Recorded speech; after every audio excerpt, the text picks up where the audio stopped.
Strange. James's fault. It's always James's fault.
Okay.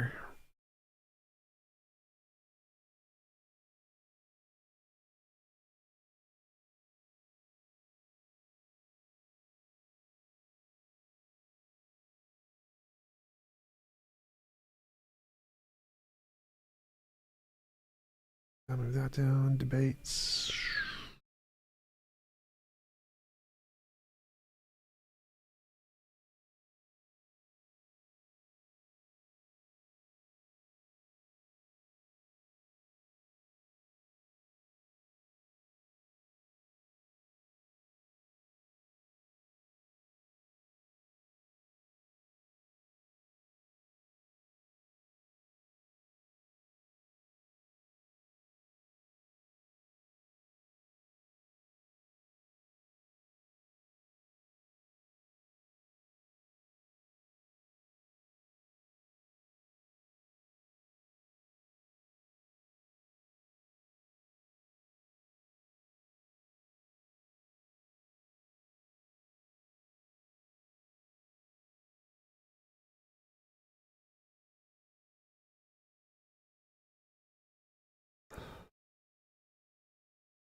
Why is everyone so quiet? The chat asks. Because we're waiting to stream. We haven't started yet.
Are we live?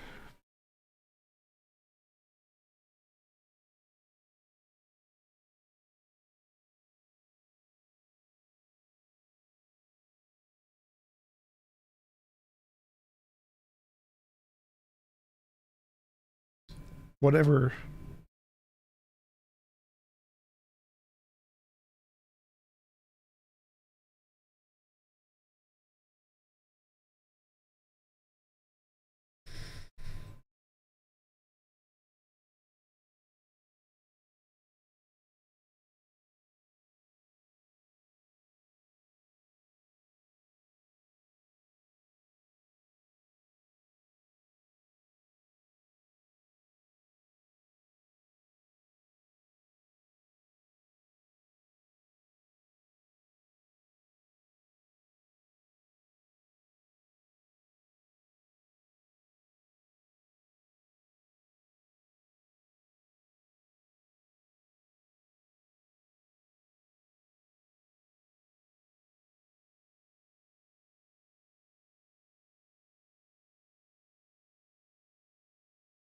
What?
No sound.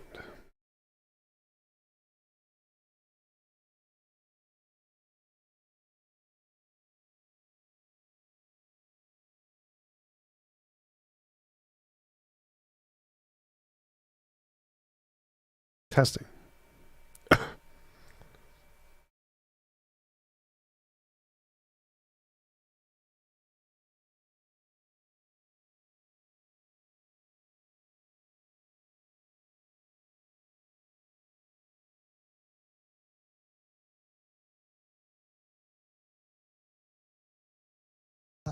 of the jungle allow you to become rich by killing millions of people. One example is tobacco companies making billions of dollars by killing 5 million people every year. It is the equal casualty of 33 Hiroshima nuclear bomb every year. Weapon cartels produce all kinds of weapons to become richer, and God knows how many people they kill. They even create wars and conflicts to sell more weapons. Corruption, drug, human trafficking, and many more massive problems are because of the rules of the jungle we are living in. If we choose to live like animals in this modern jungle, then we don't need any religions because the jungle is run by our animal nature. We are animals in nature, but the smartest one. If we want to call ourselves human, then we have to act like one and get out of our jungle and live in a human world. Animal way of living is me, only me. I don't care about others. I just care about myself, and I'm ready to kill millions for my own interest.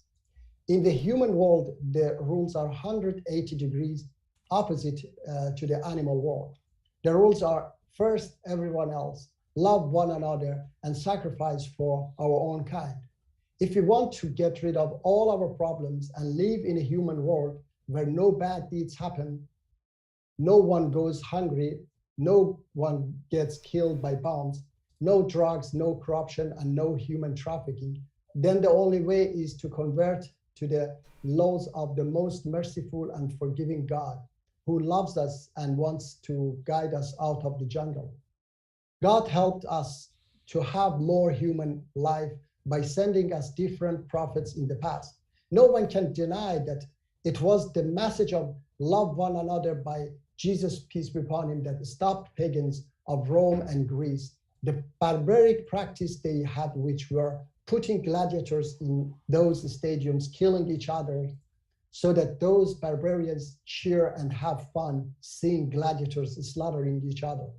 No one can deny that it was teachings of Prophet Muhammad, peace be upon him, that stopped Arab pagans from burying their daughters alive, a practice that even today is followed by pagans in India. In the past 20 years, more than 10 million girls have been killed before or after birth in India. 2,500 years ago, Persia became the biggest empire in the world, but they didn't practice any of those barbaric acts Romans, Greeks, and Egyptians practiced, because Persians were believing in a messenger of God, and his three main teachings were good words, good thoughts, and good deeds. Only by these three teachings, we had Cyrus the Great, who just freed people from oppression. And he had the first human rights laws in the world, which is kept in the British Museum. I can go on and on in many hours and give you facts that how Abrahamic religion changed our jungle to more human world, but of course not yet the absolute human world. God and his religions solved many problems we had in the past. So we needed his guidance in the past. But do we still need him? We definitely have a lot of problems even today. If we can solve them ourselves, then I agree that we don't need him anymore. Did God want to solve just few problems or all? The answer is all.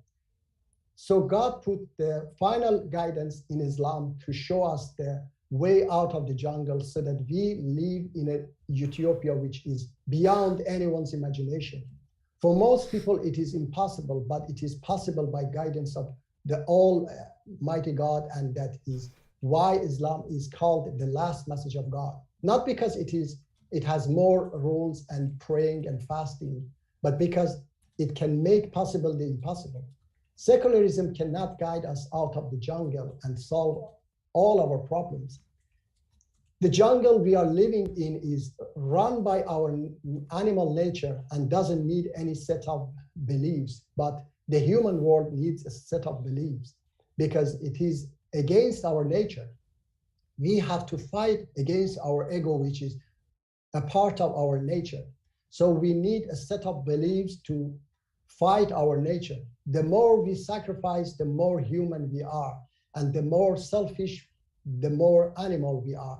Can secularism guide people to sacrifice, especially absolute sacrifice? No, only God can do that. And he will reward us with heaven if we live and die like a human, but he will punish us if we reject his command and live and die like animals.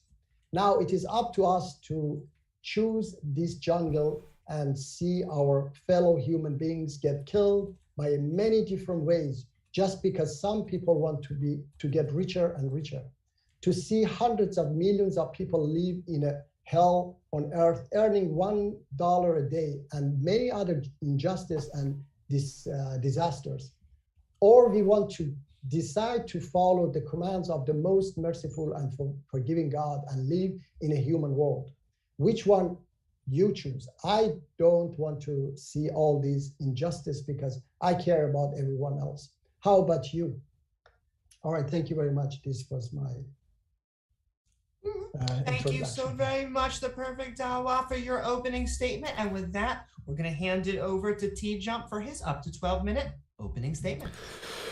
All right, so the question is, which is better for society, Islam or atheism? And the ideology, which is the best, to find out which is the ideology the best, we can look at the stats from all around the world to see which ideologies actually solve the most problems. If you are curious which states are the most and least religious, simply check the Pew Forum's Religious Landscape Survey. It is all there.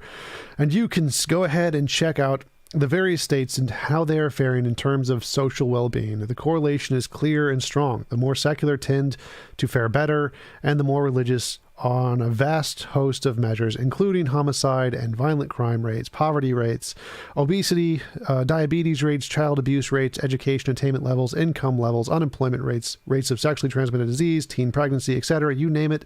On nearly every sociological measure of well-being, you're most likely to find that the more secular states with the lowest levels of faith in God and the lowest levels of church attendance are faring best, and the most religious states with the highest levels of faith in God and rates of church attendance are faring the worst. The same pattern includes the worst examples of secular nations, even if you include China, Russia, North Korea, whatever. These are far more developed and better off than the majority of Muslim countries, and so even if you take the worst examples of both worlds, secular nations do better. The majority of Muslim countries are doing worse off than the majority of secular nations. If we look at the best nations in the world who have the best levels of human rights, they're all majority secular nations. One of the biggest problems Islamic nations face is the focus on religious beliefs has on educations. In many Muslim countries consist primarily of religious rather than scientific programs, and this focus on religious education is a detriment to society and holds them back and is one of the primary reasons they do worse in every metric. Education in the West tends to focus on scientific ones, which is why education in the West and secular nations is significantly better in every respect. Islamic nations, women are second-class citizens, and it's not just that women can't contribute directly to the workforce, but that women aren't educated at the same standard, and thus aren't able to raise children to be scientists and engineers as effectively. Another one of the contributing reasons why Islamic societies do objectively worse in every measure. Islamist legal systems are based on antiquated legal environments, largely based on old UK law without update merged with Sharia law, and is not compatible with modern business, holding back businesses from being able to be successful in Muslim countries. Another determining factor in why Muslim countries do objectively worse in every metric. Some Muslim countries have tried to resolve this by moving away from Islamic laws, like the Dubai Free Trade Zones and the Jebel Ali in the 70s was probably the first major development of its kind, but the law outside of business still needs revision. So this shows that only by leaving Islamic law do Islamic countries make progress. If Islam isn't capable of solving the problems of its own countries, it has no business thinking it can solve the problems in other countries and the rest of the world. Until Islam can build up its own countries to the level of prosperity, development, education, standard of living, opportunity, and quality of life of the Christian, Jewish, and secular nations, then it isn't even a serious contender to be the solution for humanity. Judaism, Christianity, and secularism are all infinitely better options, demonstrated by all of the evidence we have today.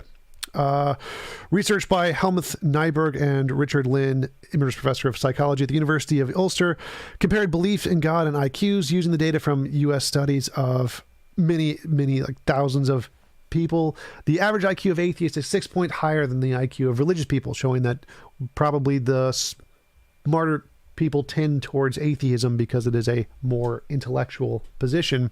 So taking a less intellectual position is a detriment and a reason why we should not adopt religious beliefs in general.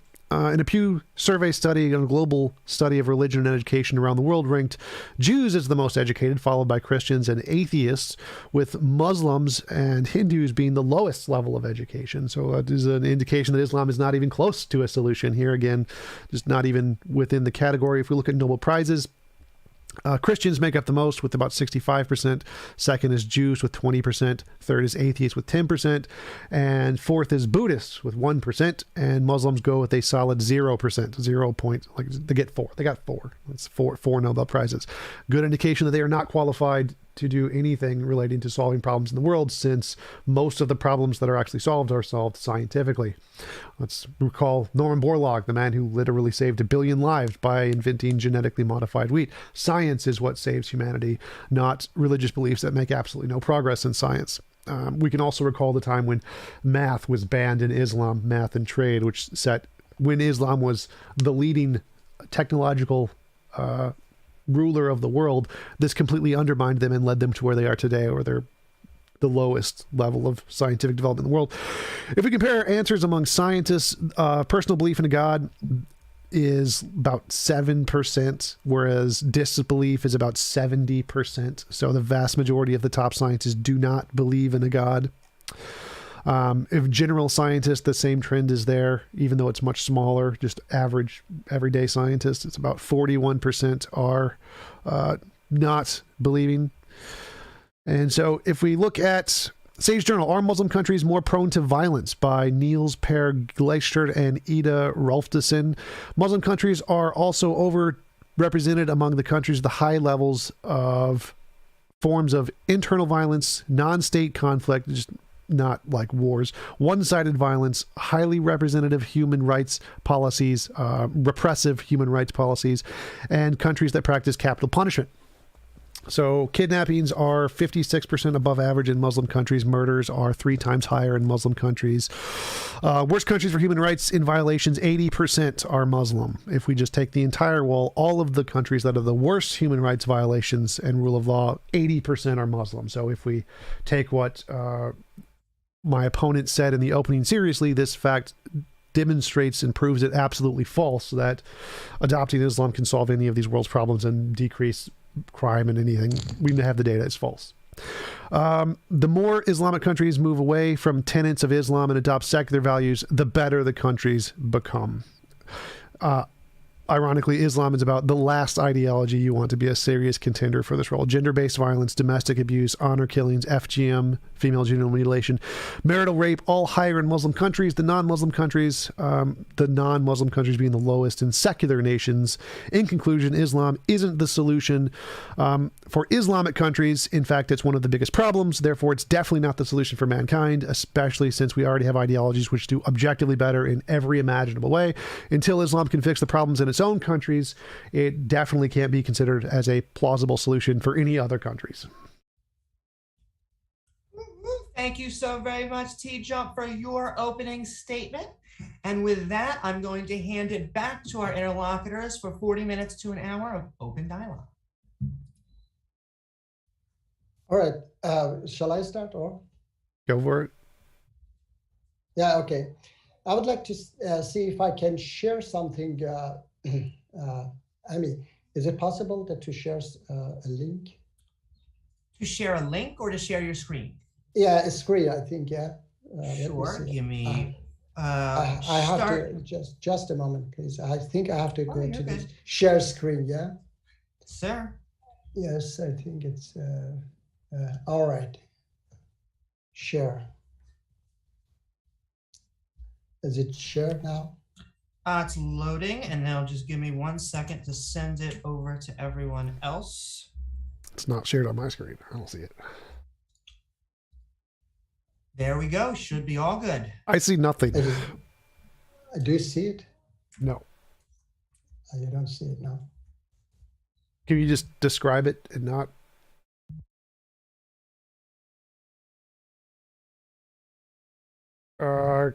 The screen share is causing me to lag. It looks frozen. Yeah. I now also see it frozen on my screen. Yeah. Can you cancel the screen share? Okay, like this is. I will just describe it. Just describe it. Let me see here. I can read it for you. It's it is recent news. More than 50 Republicans in the House of Representatives support Bank's resolution against nuclear deal with Iran, aimed Russian-Ukraine war. An update GCPOA would increase the risk of a nuclear Iran, enrich terrorists, and destabilize the entire region. All these aside, the the process in Vienna would be a violator of the deal for any normal administration. Okay, and then just a few days ago, Iranian terrorists threatened to kill American citizens in the United States, and the Iranian government has openly claimed responsibility for the rocket attack near the U.S. consulate in Iraq. Banks added, let's be clear, Joe Biden is not just negotiating with terrorists, he is sending billions. Is there a point? Like, I'm not following the point. Sending billions to terrorists to lift sanctions. Your country has destroyed the entire Middle East, okay, by supporting the godfather of international terrorism, which is Iranian regime, in 40 years. Obama sent them over $100 billion, and it was only Donald Trump who came out. What is the point? That stupid. The point is that you destroy our countries and you blame it on Islam, okay? It is as if, as I say, the entire Latin America is blame the problem there on Christianity, which is absolutely wrong, or Africa. It is the wealthy country, the rich country, even Russia and China, they are oppressing all other countries for their own interest. And you don't have to blame Islam for all this, disaster that you have created. Don't support it. Okay, one sec. So let's say you're right. Let's say you're right. Who was it? Hold up. So let's say you're right. So whose fault is it that Islam decayed, even though it was the leader in the world? Was it America, who didn't exist yet? Why was it in the 12 and 1300s, when Islam was the most technologically advanced and had the most education and the most trade? Which Western nation was it that caused Islam to fall? I said that from the beginning, we are living in a jungle. Of course, there are different, elements who, abuse religion. What was the answer to the question? Everything. No, the answer is that Islam came to solve the problems, and it solved a lot of problems. No. So Islam was the leader of the world. Then Islam collapsed because Islam banned math and banned trade with Jews. So Islam caused the problems in Islam. Islam, which was the leader in the world, had all of the technology, had the most powerful militaries, had everything going for them. And then they decayed and became weak so other countries could then take advantage of them. But that's not the other country's fault. That's Islam's fault because it destroyed itself. And so, yes, will evil people take advantage of them now? Of course they will. But what set them back wasn't the other countries. It was Islam. Islam is the problem. And it doesn't matter. Even if I could grant that America is siding with Iran or whatever, does that cause the female genital mutilation? No. Does that cause the honor killings? No. Does that cause the killing of the gay people? No. Those are all tenets in Islam. Islam is the thing that caused those. So of all the stats I listed, of the ones of violent crime, it was of non-state conflict. It was of people killing other people, of murder, of rape, of crime, of people in those countries doing things evil because of Islam. So nothing that you said there, even if America is evil, which I mean, I kind of agree, America is evil, none of that is the cause of the problem here. The cause of the problem of all the things I listed was Islam. It wasn't that America did it. America didn't add female genital mutilation into Islam. That was what Islam added into itself. Okay. Now, can I answer you? Go ahead. Okay, can I answer? As a born in a Muslim family and a Muslim country, I have never heard this female circumcision, or what do you call it? Okay, I have never heard it in my entire life. Recently, I have heard it because it is an African. Yes, I think it was Reza Aslan who was talking to CNN as well. He had more research about that. That Ethiopia, a mostly Christian country, has the most problem with these women mutilation. Okay. No, it's Muslim countries. Muslim countries. That's the biggest problem. My sisters, my mother, my entire relatives never had heard such a thing. Okay. I don't care what your family has heard. Anecdotes aren't evidence. No, this is not Islamic. This is an African problem. Has entered some Muslim countries and people adopt it, but it doesn't have anything to do with Islam. Okay, and except it's the most in Islamic countries. Why is it? One sec. If you say it has nothing to do with Muslim countries, why is it that this is the most in Muslim countries? It doesn't have anything to do with Islam. Okay, why? If it has nothing to do with Islam, why is it the most in Muslim countries? No, I told you right now that Ethiopia has the most, I literally just read the stats from the Pew Surveys data. I have the stats. Of all countries who have the most violations of human rights, 80% are Muslim. Yeah, okay, human rights you are talking about, or you are talking about women mutilation. You were talking, if human rights you are talking about, okay, you better, don't show your face like that. It's not so, I think, nice. But anyway, I told you that you support dictators in our country. The practice is almost universal. Female genital mutilation is almost universal in Somalia. Guess what? That's a Muslim country. Guinea, Djibouti, Muslim countries. How about Ethiopia? How about Ethiopia? Ethiopia? Well, I don't know. Did you check? It has the most women mutilation in Ethiopia, and it is most Christian country. So please, if you're talking about human rights, okay, if you are talking about human rights violation, I told you that you support dictators in our countries. We could have a beautiful Middle East, beautiful democratic countries in the Middle East. If you didn't, your country, USA and UK didn't make a coup d'etat against our democratic prime minister in 1953 and bring it down, put a dictator there, we would have, Iran would be second Japan, because I don't know what you're saying. Regime, so because you don't have the knowledge. You seem like you're going off of the point. That's why you don't know. You seem like you're diverting. Like, can we get back to the point? So I had a point here. Female genital mutilation in the Middle East is highest in northern Saudi Arabia, southern Jordan, Iraq, including Kurdish regions. Also been discovered in Syria, Oman, and United Arab Emirates, and Qatar. I said that it is not Islamic. If it was Islamic, I would have, my sisters would have been also mutilated. No. Hold on. One sec. So your argument there was that if it was Islamic, then it would have happened to your family. It didn't happen to your family, therefore it isn't a trend in Islam. That's called an anecdotal fallacy. So the fact, one sec, I'm making a point here. So even if it didn't happen to your family, that doesn't matter if it happens to millions of other families in Islam from Islamic doctrine. What happened to your family from your interpretation doesn't matter. What we care about here is, does this ideology cause a bad effect on the whole? Whether you think one second. So if your interpretation, what you think is the true Islam, I'm not one sec. So your interpretation, stop interrupting and let me finish. Stop interrupting. Pull everybody into corners.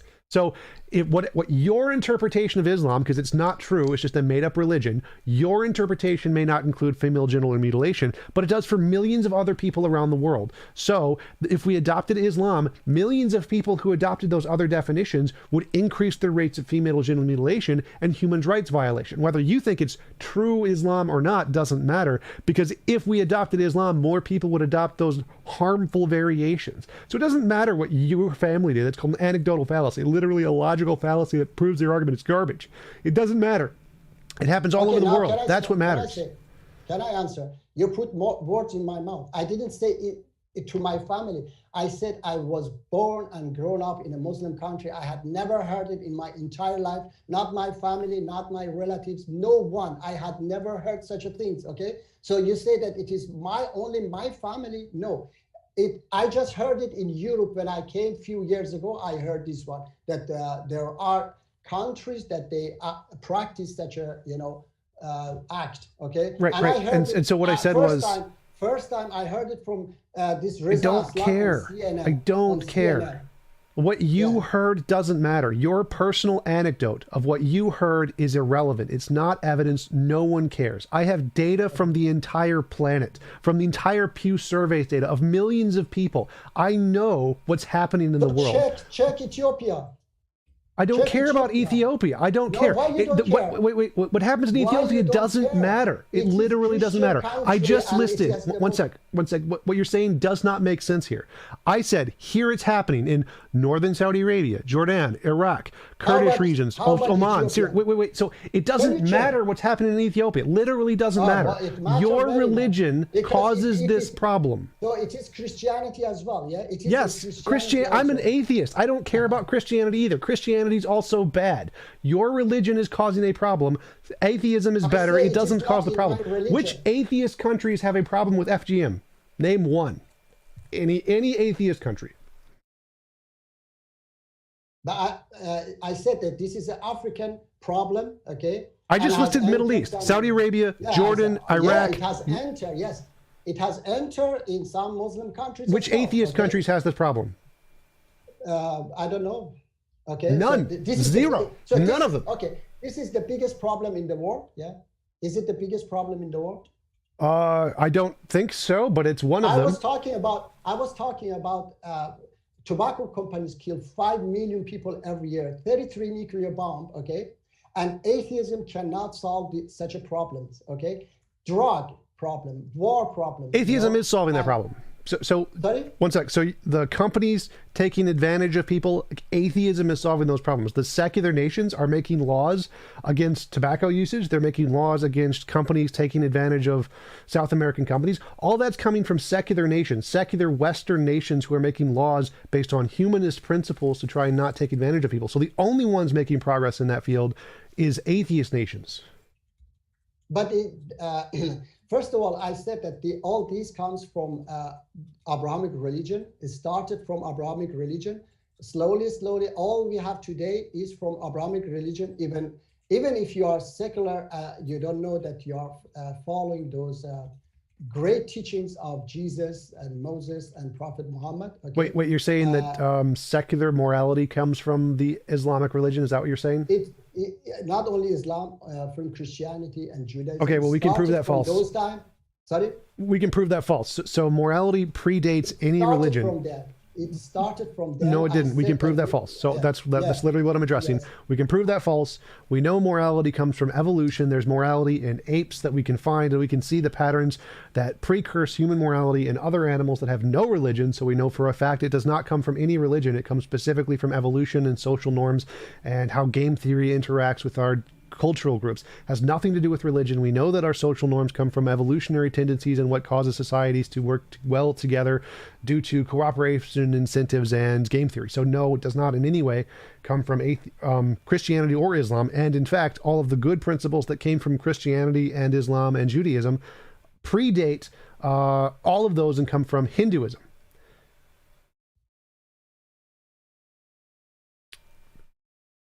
Kill each other in those stadiums, Romans and Greeks. It was Hinduism that solved those problems, or Jesus' message solved those problems. Well, no one solved those problems, but the principles. It just solved itself. Yeah, just itself. Okay. No, secular nations are solving those problems. How about girls were buried alive in Arabia? Yeah. Who solved that problem?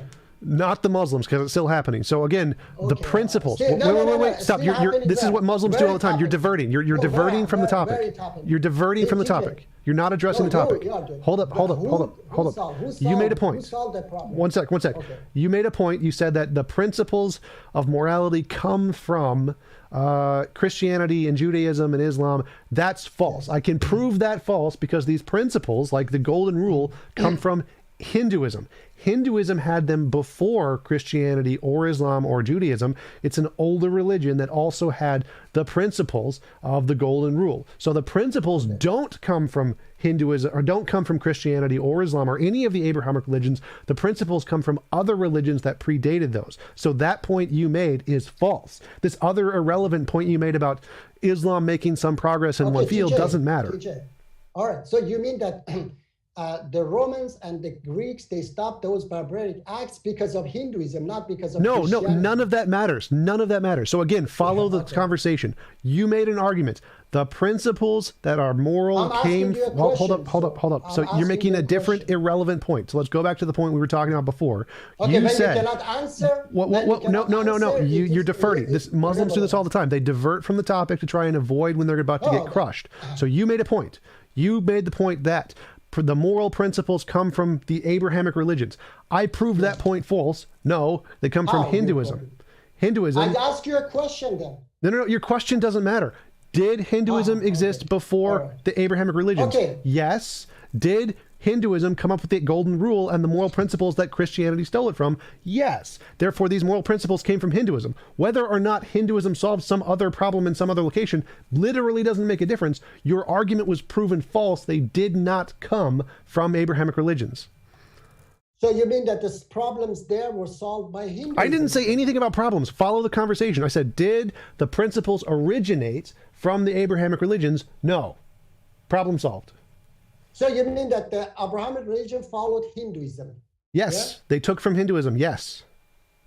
Okay, where in Hinduism, can you please show me in Hinduism where it says that don't bury your daughters alive?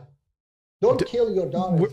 How does that follow from anything I said? Like, what is that? I said that the moral principles that Christianity caught. Why they are wait. So again, you're doing the Muslim thing where you're going off on some irrelevant tangent that has nothing to do with anything I said. So I said the principles, like the golden rule, the foundational principles of the entire religion come from Hinduism. The golden rule is in Hinduism. It predates Christianity. So the foundation of morality, of the moral principles, is in Hinduism. Now, how those were adopted into specific little weird things about burial, that doesn't matter. The original tenets of the foundation of morality does not come from any of the Abrahamic things.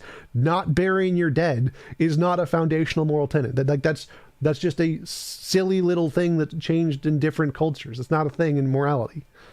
So why they haven't still yet solved the problems of burying daughters alive in India? That literally has nothing to do with the point. It doesn't have any. Okay, I could come with a lot of facts that they haven't been able to solve any problems in their own, community. That literally has nothing to do with the point. But let's talk about the world problem that we are facing today, okay?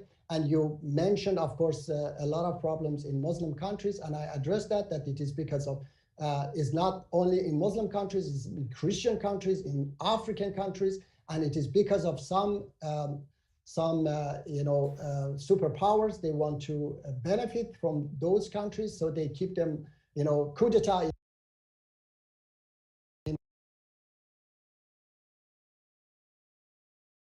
It wasn't because of Islam, it was because of CIA and all this. So they don't do this only to Muslim countries. I say,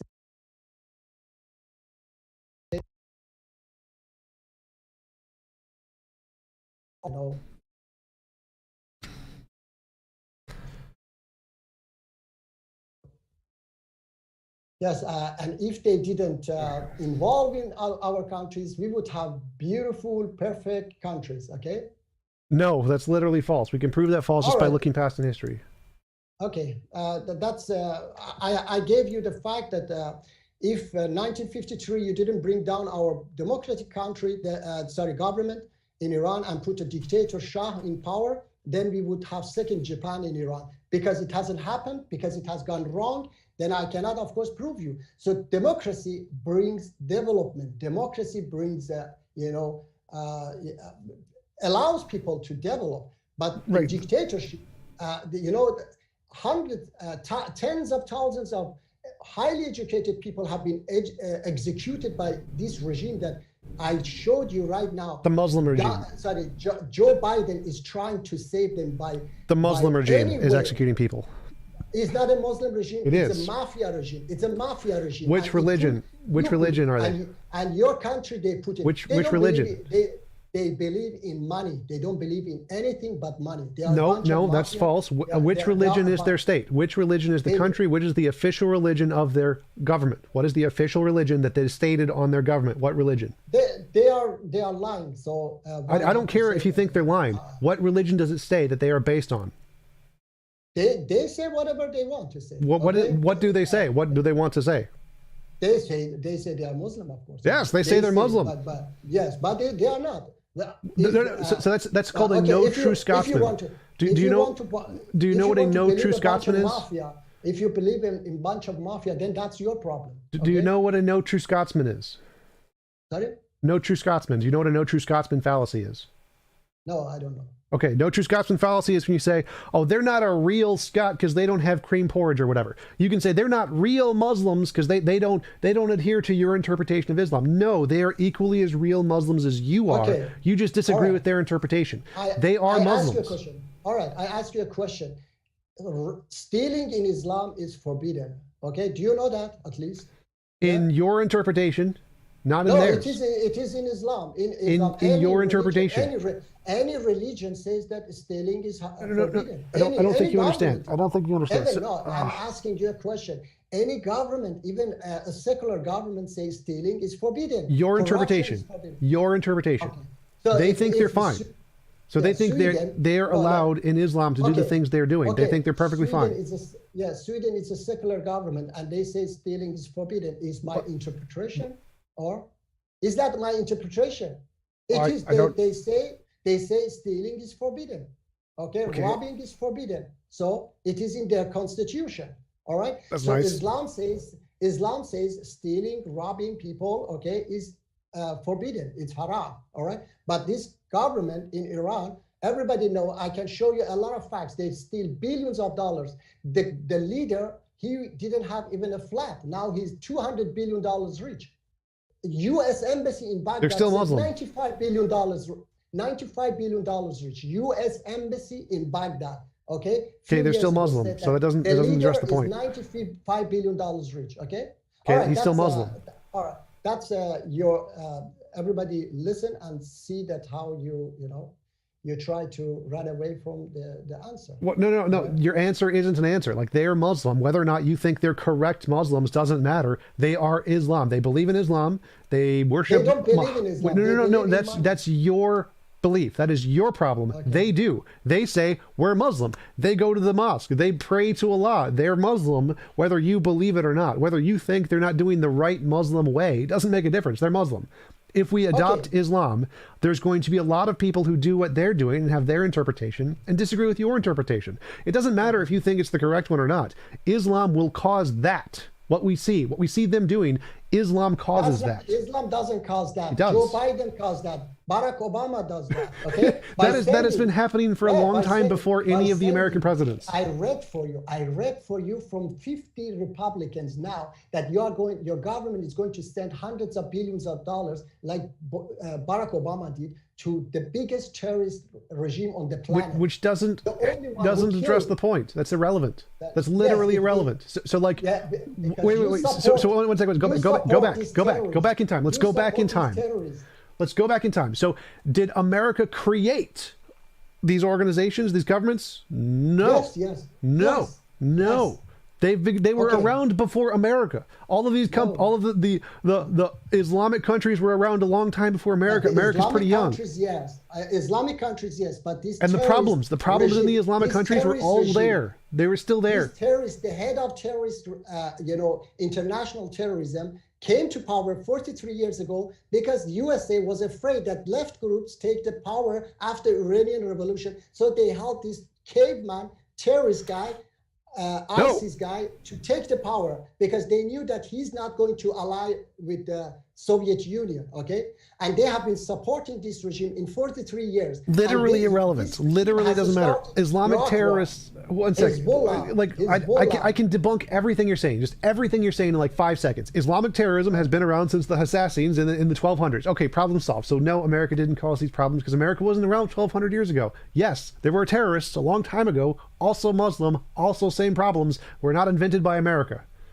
Okay, which terrorism? Can you give me a terrorist attack before 1979 by Muslims? Can you? I can Google it. Let's Google it. Google Islamic it. Before 1979, I haven't found a single terrorist attack anywhere in the world.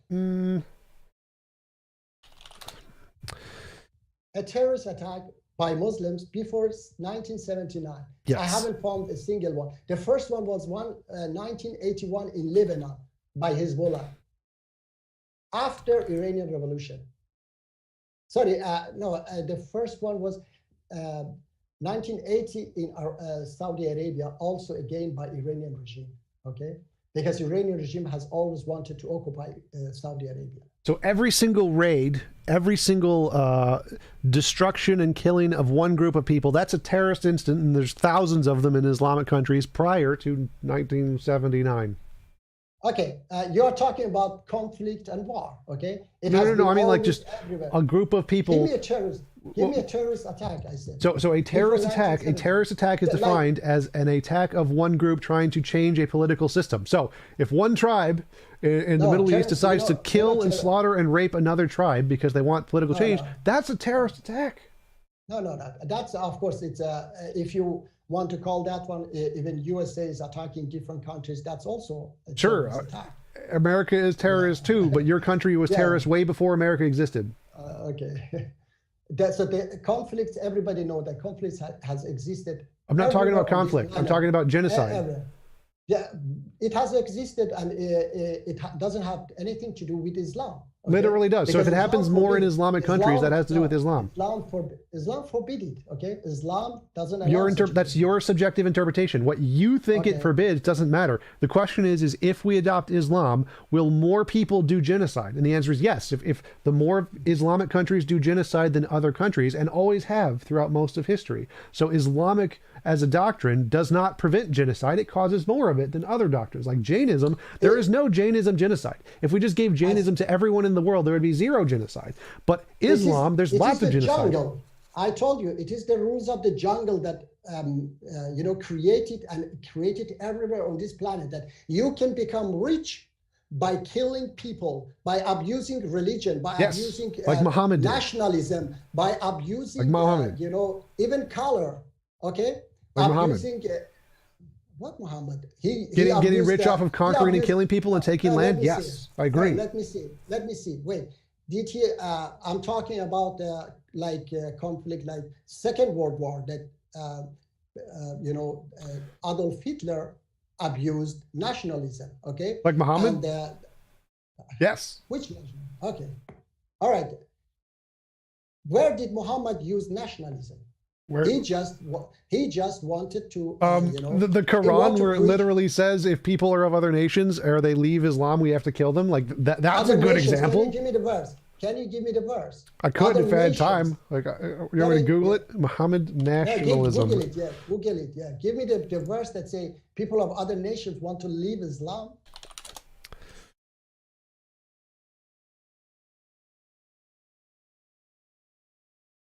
Give me the verse.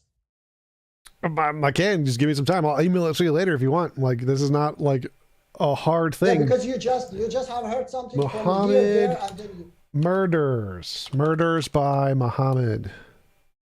In Quran Muhammad wars. All right. Okay, according to Muhammad's rules of wars, no justification exists for attacking civilians. Good job. But when they reject or leave the faith, you can kill them. Okay. Give me the verse of Quran, please. I ask you, give me the verse of Quran that says killing apostates. Quran. Apostates men are to be killed, while women are to be held in solitary confinement and beaten every 3 days till they recant and return to Islam. Penalty for apostasy in Islam. Which verse? I don't know. Which verse? You don't know. That's the problem. I'm just reading. Anything? I don't need to give the verse. Like, does it matter if I give the verse? Like, no. Yeah, it matters because there is no such a verse in Quran. What is the penalty for apostasy in Islam? There is no penalty for apostasy. There is no compulsion in religion in Islam. Okay, that's a fabricated hadith by some. Okay, let me put it this way. What is in most Muslim countries? What is the penalty for apostasy in Quran? They say yes, death.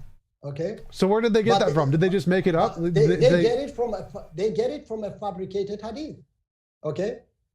They don't get it okay, from so Quran, because Quran says, one sec. says no That's a great point. That's a great point. Let's religion. talk about that. So most Muslims in most Muslim countries think that we should Not kill. most Muslim. Don't come with most Muslim. There's okay? a Pew Surveys data. There are a bunch of dictators in these countries. They abuse religion. I don't care about to the oppress dictators. people, I don't care oppress about the people. dictators. Wait. So you don't care. But I care. there are Pew Surveys data. Pew Surveys data where they've asked Muslims in America, in the UK, in all of the Muslim countries, do they agree with these tenets? One of the things is they asked, should apostate, or should, I think it was, be stoned to death or killed or whatever. The vast majority, like 66 something percent of Muslims and even the European countries, agreed that they should take and kill apostates for leaving the faith, or they should implement Sharia law in these kinds of cases. Like, yes, this is, most Muslims interpret the Quran in this way. So even if you think they're wrong, even if you think they've all made this up, they've got it wrong, this is the incorrect interpretation, most Muslims think this. That means if we adopt Islam worldwide, the vast majority of the world would think this. They would have the wrong interpretation of Islam, which means Islam is a bad ideology to implement in the world. Do you know how many secular nations think we should stone apostates? Zero. How many people in secular nations say it's okay to stone anyone for any reason? Zero. There's none. Doesn't happen. So secular nations here are better because they don't have this problem that a large portion of the people who adopt the ideology think it's okay to stone apostates to death. Okay, now you couldn't find a single verse. Okay, I give you Quran chapter 4 verse 137. Indeed, those who have believed, then disbelieved, then believed, then disbelieved, and then increase in disbelief. Of course, it's not disbelief. It's in Quran says kufr. Okay, never will Allah forgive them, nor will He guide them to a way. Okay, there is no anything about kill them, asking us to kill them. Chapter 4 verse 137. Indeed, those who have believed, then disbelieved, then believed. Sorry, this was the same I read. Okay, chapter 47 verse 38.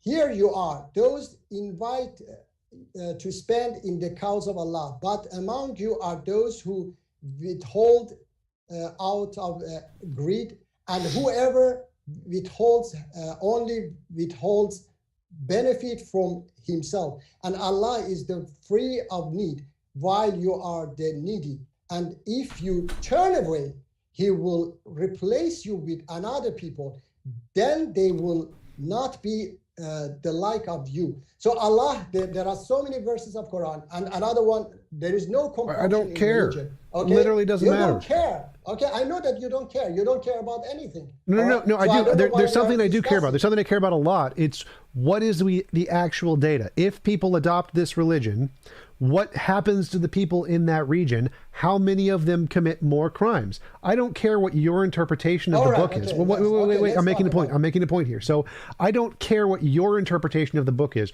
or what you think the correct way to do Islam is. I care what happens to the majority of people when they adopt Islam, and they adopt female genital mutilation. They adopt Sharia law. They adopt less education of science, more education of religion. They have more crime rates, more rape rates, more marital rape rates. Like, when people adopt Islam, they do bad things. It's bad. Like, I don't care if you think it's the right Islam. It doesn't make a difference. If you think maybe they're just studying it incorrectly, it makes no difference, because if they adopt Islam, they do more bad things. You know what doesn't have that effect? Secularism. People adopt secularism, they do less bad things. I don't care if it's the correct version or the correct interpretation. It makes no difference. We can just look at the data. How many people do these crimes in secular nations versus Muslim nations? Muslim nations are worse. Problem solved. We know which is better. I told you from beginning that this is all about the jungle rules. And when you go to Latin America, you see that crime is much higher than most Muslim countries on this planet. Okay, you cannot even go on the street. I didn't make research, but for example, South Africa, I know it's a Christian country. I don't understand your point. So dangerous. No, my point is that it doesn't have anything to do with Christianity or Islam. It has to do with the economy. It has to do with the jungle rule that some people have 1% of the world population have $110 trillion, while hundreds of millions of people live on $1 a day. Okay, and they I partially agree with you. So I partially agree that poverty is a large Injustice. one sec. So I partially agree that poverty is one of the biggest factors in causing crime rates and all the things. But do you know what gets people out of poverty? Science does this. And you know which ones have the highest science educations? The secular ones. The more secular, the more you go into non-religious, the more science education you have. The reason Islam is behind everyone else is because they don't educate women, and women don't educate their kids to become scientists. They educate them on religious garbage, which wastes their time. So the fact that religion is such a high focus in Muslim countries is the problem keeping them poor. If you got more into science like every other country did that were secular, you wouldn't be poor anymore, at least as poor. So yeah, poverty is a problem, and a lot of the cause of poverty is Islam. Like literally, as I mentioned earlier, the reason Islam is not the world leader in technology right now is because they banned math and trade in the 1200s when they were the world leaders. So yeah, poverty is a problem, and the reason they're in poverty is because of Islam.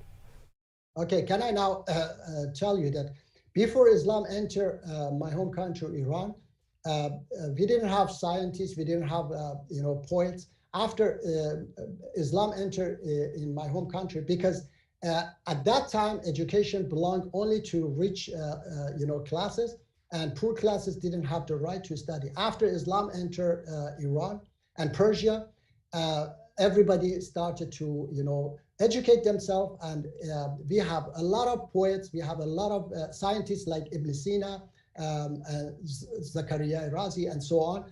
And I have to tell you that now, for example, I'm following a Muslim organization that women are highly educated, women are leaders. Okay, so don't say Islam does this, Islam.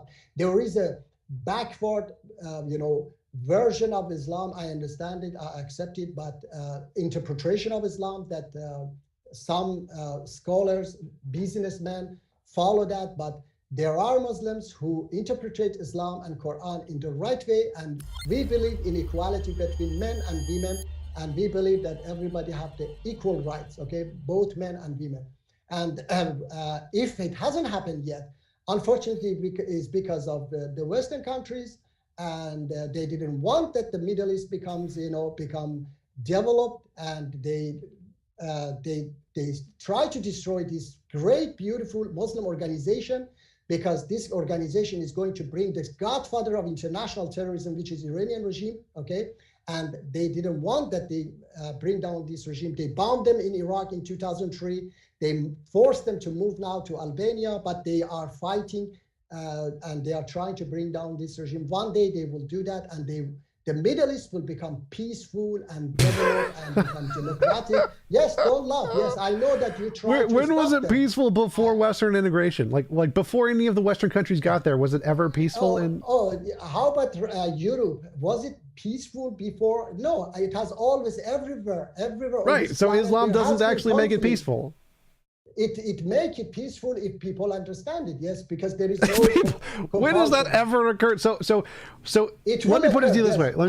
No one will ever interpret Islam the way you do. It will never be the majority in Islam. Never going to happen. Your personal subjective interpretation, the way you think the right Islam should be, will never be the case. What we see now is going to be the case. You are negative. I don't know why you're talking over me. I don't know why you're talking over me. You haven't even heard my point yet. So the fact that you have a subjective interpretation, which very few Muslims actually adhere to, and you think that your correct interpretation should be implemented, makes no difference. No one else in the Muslim world cares. They all have their own personal interpretations.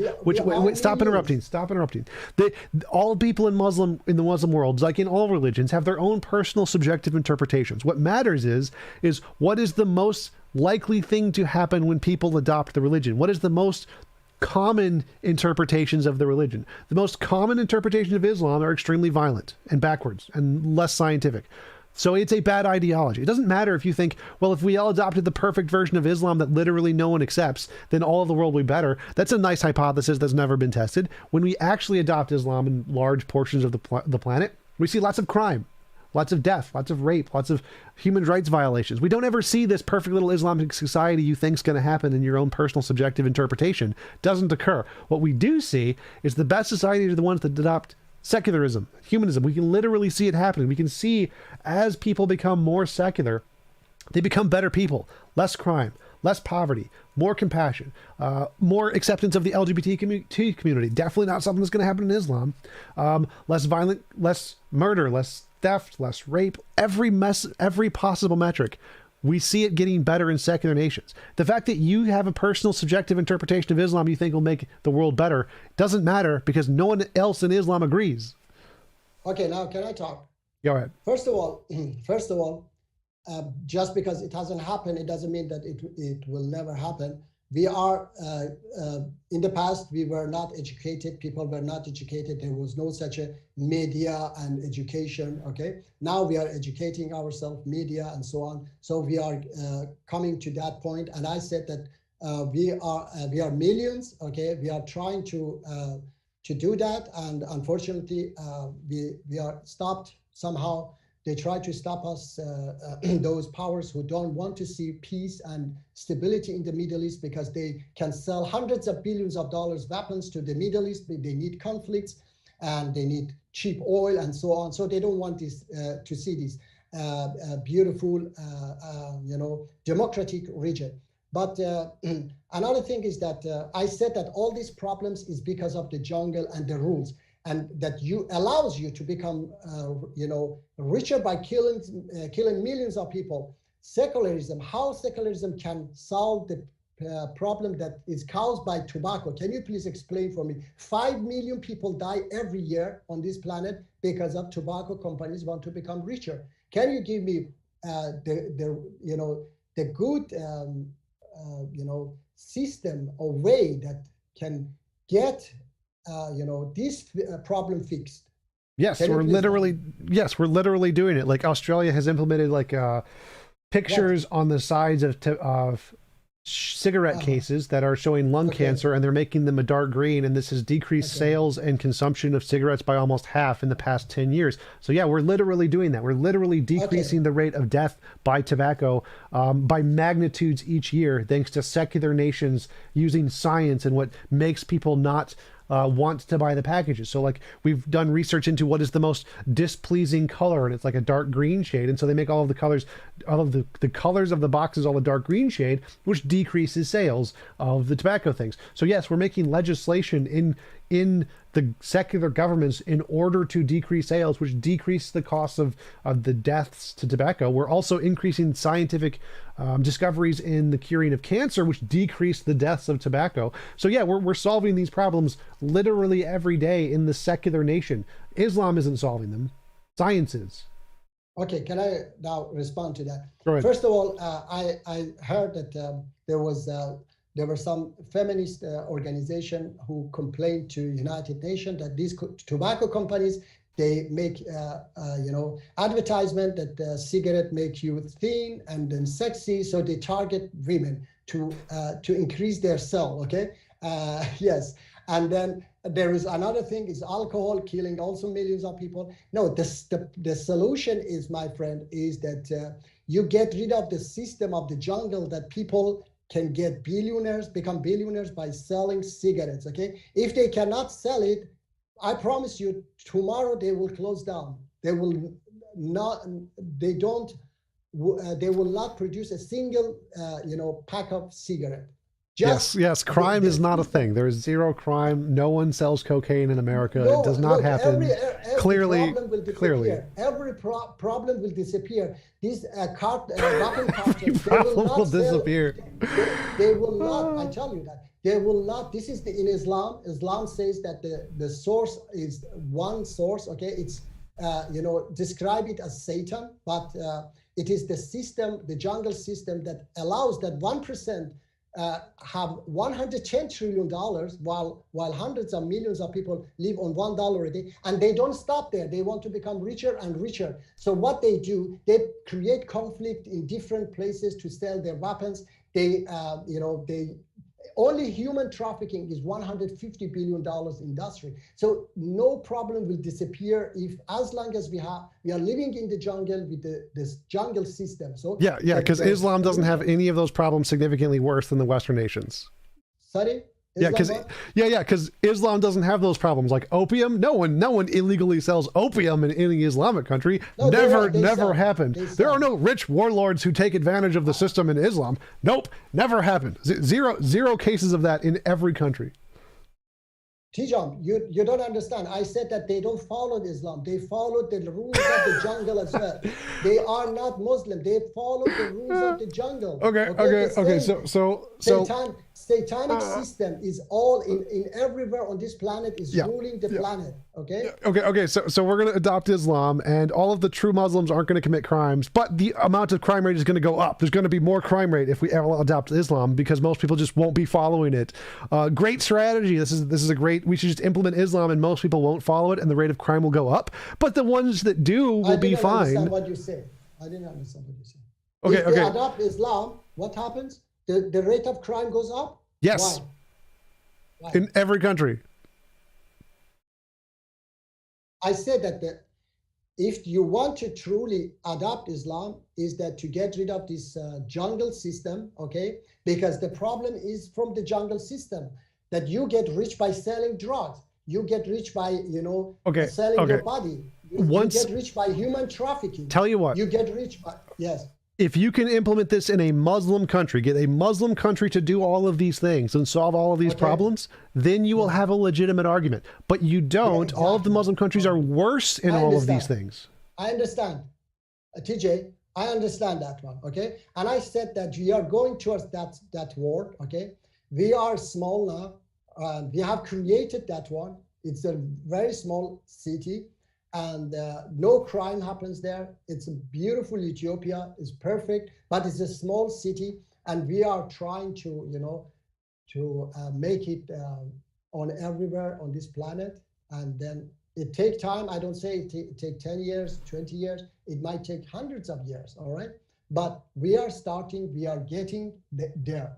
All right. If I could share with you these people, brave people who are fighting against this, terrorist regime in Iran, and they want to bring democracy and freedom, and they are loved by Christian, by Jews, by atheists, by everybody. Everybody loved them, okay?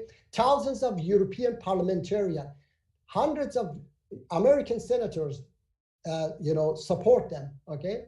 To bring down Iranian fascist regime, because they say that they are the legitimate alternative to this fascist regime, and they are Muslim. They want to bring democracy, freedom, equality between men and women. Women are on the top in that organization. It is called People's Mujahideen Organization of Iran. So we are millions, but we are not hundreds of millions. I know, but we are on the right track. Right. So I'm happy for you. I totally agree. I think that I would be all for your version of Islam, moderate Islam, to take over and replace all of the majority of Islam. And I think that's a good thing. I'm totally for that. And I think that would definitely bring a lot of benefits to every single Islamic country. But that's not what most people interpret Islam to be. I understand. And even if we did that, there's still already a better alternative. There's still already a better ideology which does all of those things to a better extent, which is secular humanism. Better? Which one? Secular humanism. Secular humanism does all of those things better already. Okay, I asked you about this, the solution, but I know that secular humanism doesn't have that one. Okay, it does. I told you secular humanism is solving all of those problems. It's just the one doing the work. You said that to put, to make it black. I said that it is not the right way. The right way is to get rid of the source, which those companies will close down tomorrow. Okay, they will not produce a single pack of cigarettes. The tobacco company, the drug cartels, they will not produce a single gram of drug. Yes. For example, I heard what you said, but again, crime is a thing. So even if you shut down all of the tobacco industries, people will still wait.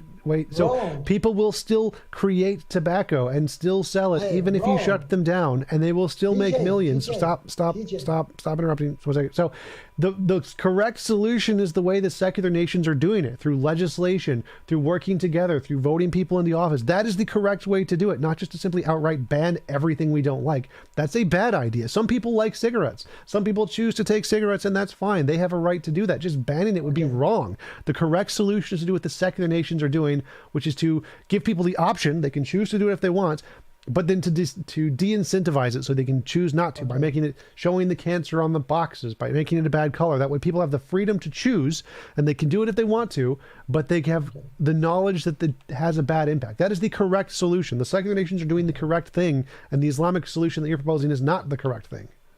TJ, please, when I say something, don't change it. I didn't say shut it down.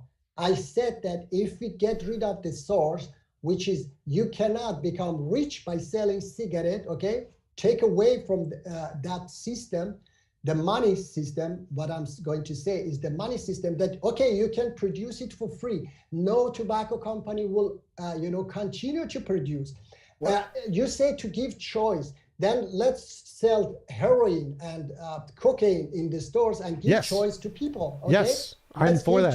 I'm all for that. I'm thinking that we should legalize drugs. Like there are many countries, like Paraguay did that. Yes, we should do that. Even secular countries, they do not agree with that because it will kill. I have made a documentary movie, by the way, about alcohol. I shot it in the movie in Russia and in Sweden. I compared Sweden to Russia. That in Russia you can everybody can buy alcohol anywhere in Russia, but the death rate is hundreds of thousands people in Russia, while in Sweden it's just few thousand, because in Sweden they have limited it. You cannot buy alcohol everywhere. It's just special liquor stores. So Sweden doing it much better. So if you make it available, then millions of people will die. So that's if people choose to drink and they choose to get alcohol poisoning, that's their choice. They have the right to make that choice. Banning it is the wrong thing to do. Like if people choose to smoke, even knowing that they could get lung cancer and knowing they could die, they still have the right to have the ability to choose for themselves that they can smoke. That is the morally better position. That's why the secular nations are better here. They are correct to say, if you want to take the risk that you can get lung cancer and you choose to take cigarettes, you have that right. You have the freedom to make that choice. The secular nations are morally correct to give people the choice that they want to take cigarettes. You are incorrect just banning them from doing it. I said that I'm not going to ban anything. I told you how many times I have to say, TJ, I say banning money? No, I said that get rid of that system which allows you to become billionaire by producing cigarettes or producing drugs or producing weapons. So you want to ban money? No, I want to ban the system that I said, I read it. Which system? Like capitalism? No, capitalism is the devil. Okay. Yes, capitalism has saved millions of lives, so it's not the devil. Like which system? Which system do you want to get rid of? Equality, a system that we share everything with each other. You want to get rid of equality? Sorry? Which system do you want to get rid of? Like I'm not following. What system? I want to get rid of the capitalism. You want to get rid of? No, I don't want to get rid of. I want to, I want that people. God wants that people live equal, share everything with each other, okay? That's why we stand towards Mecca every day and say, show me the right way. What happens in Mecca is equality. People are equal in that when we go to Hajj, we dress equal, everybody equal, no rich, no poor. We say to God, I accept it, and then we reject the opposite of it, which is inequality, which is the symbol of that is Satan, okay? I say Satan is the capitalism. So the source of all problems is the capitalist system, okay? That allows the companies, those tobacco companies, to become billionaire by selling cigarettes, okay? So if they cannot sell their cigarette, okay, we get rid of that system, then they will not produce it. I don't say ban it, okay? I said that let's share everything with each other, okay, equally. Love one another. I don't want to see hundreds of millions of people go on $1 a day and go hungry because some people want to have Ferrari, Lamborghini, Bugatti, and so on, in such a luxury life. I'm against this, jungle system. I believe that we are not human. We are animals.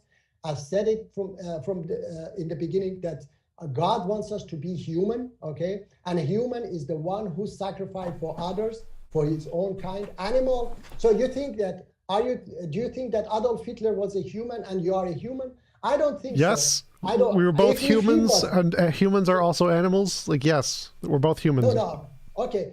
What is animal? Animal is a form or what? Can you tell me? What is animal? Animal is a kind of reproductive eukaryote. It's a way of life. It's a Animal is reproductive way of life. eukaryote with spinal cord. I think that's animal. Okay. No. Look. So when I say animal, do you come to a form? When I say animal, do you come to a form? Do you imagine a form? A form? Yes, like when I say horse, you come to a form. A horse is an animal that goes on 4 legs. It's big. I haven't said red horse. When I say red horse, you come to the color of that animal as well. Okay, so horse is a form. All right, but animal is not a form. It's a way of life. Selfishness. Me, just me. I don't care about anyone else. That's animal for me. Human is also a form. When I say human, is not a form. It's a way of life. It's when you sacrifice yourself for your own kind. You love others. As Jesus says as well, love your neighbor as you love yourself. Love one another. Okay, so human is also for me a way of life. I have heard in all nations, I think, is this, that person is a real human, or that person is a real animal. So if human is a form like horse, have you ever heard that somebody say that horse is a real horse? No, there is no such a thing. Yes, I've Horse literally is a heard that horse. statement many times. Horse is a horse, dog is a dog, but there is real human, there is unreal human.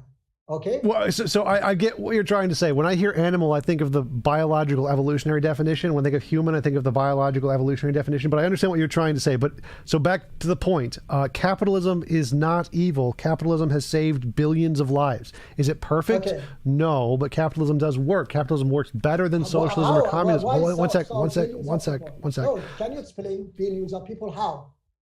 By producing economic sustainability. So capitalism generates desire for people to work, and that desire to people to work produces goods, and those goods can then fill people's houses. The reason most poor people have TVs and cars and radios and microwaves is because someone built the technology and sold it to make money, and they were inspired to build more companies because they could make more money, and so they expanded and built companies all over the world and grew technology and wanted to cut costs so they could make more technology. And so the incentives of capitalism and making money have inspired people to produce technology that has spanned the entire globe. Capitalism is a good thing. It's not perfect, but it is a good force to making technological progress in the world, and it has done more than communism or socialism or any of the other alternatives. And that's why money and capitalism are, even though they're not perfect, they are good forces to make progress in the world. And so abolishing capitalism is a different topic, it's a different debate topic, but not a good idea. Okay, so first of all, it's another topic, I know, okay, but from the beginning I said it. Another thing is that you say that if capitalism didn't exist, then we would still go by a horse and donkey. That's absolutely wrong, because I didn't say that. Capitalism has stopped humanity from developing. Second World War, First World War. Those had nothing to do with capitalism, but nothing to do with capitalism, No. of course. Yeah, only my country could be second Japan, and second Japan. help the humanity much more than instead now spreading terrorism and conflict in the region. If capitalism didn't bring our democratic prime minister in 1953, okay, so capitalism has done a lot damage. Only trying to steal information from each other instead sharing with each other. This is capitalism. If we shared information with each other, even during this coronavirus, okay, if they shared information with each other, then they would reach this the vaccine much faster than they did, because they tried. Of course, I heard that in this pandemic they try to share with each other, but mostly they don't share anything with each other. They keep it for their own companies. and they even try to sabotage each other so that they the other company, come to this that technology. Yeah, if they had or to share it, they steal wouldn't from make each it. So the whole point here is that the reason that they keep it to themselves and the reason that they can gain profit is the whole reason that they're doing it in the first place. If they had to share everything, Yes. nobody would make it. So the fact that people can keep it to themselves and make profit on their end is one of the reasons that people do the work to discover things, because they know that they're going to make profit if they do get the discovery. So yes, I know it's not perfectly moral. We should just be like, just give every cure to vaccines for free, but that doesn't, people won't do the work to discover them if they had to give it away for free. The reason they do the work to discover it is so that they make money. So even though it isn't a perfect system, it does correspond to our moral nature that we want profit and things. So we will do work if we get paid, but if we aren't getting paid, we won't do work. And so the capitalist system is more likely to encourage work to get done. And I didn't say that we would not, we would still be in the Stone Age if we didn't have capitalism. Capitalism accentuates growth. It makes it faster, and that's why it is good. It doesn't mean we can't grow without capitalism. It just makes it faster. So, And guys, yeah, that is actually the open discussion. I want to thank both the Perfect Dawa and TJump for joining us. We are about to move into the Q&A, but I'm actually going to hand it back over to our interlocutors for their closing statement. TJump, the floor is all yours. Yeah, it seemed like most of his argument is that he has a particular view of Islam, which he thinks is the correct Islam, and everyone else is using the incorrect Islam, and therefore he thinks if we spread his version of Islam, we'll see a benefit to the world. But most people don't interpret Islam in his way, so if we did spread Islam, they would interpret it in the other ways, which are far more harmful. And I don't see any evidence of his way being able to be successfully convince the majority of Muslims to adopt his interpretation. So most likely if we did adopt Islam, they'd interpret it in the more vicious ways. And so I would not advocate for adopting Islam. I would definitely advocate for adopting secular humanism, which does not have the same problems. All right. I would like to say as well that I said on my opening statement that it is beyond most people's imagination.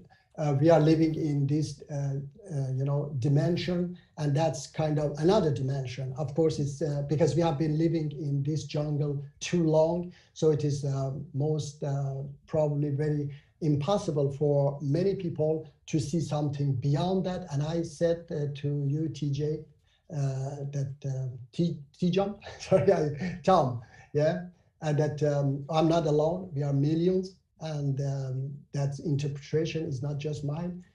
We are millions, and we are starting to understand because of the technology, because of education. We are trying to understand people. For example, when something I don't understand in Quran, I contact a fellow Muslim who is Arab, and he's also educated as well. I get help from him that can you please help me with this verse of Quran, for example. And there are small details he helped me. So in the past, I wouldn't have this opportunity. Now we have this opportunity to talk to each other and to consider with each other that this is cannot be right and that cannot be right and so on. So we are starting to wake up definitely, and we will reach that. This is a promise from God in Islam that one day it's going to happen. It is in Abrahamic religion actually that one day the world will come to that.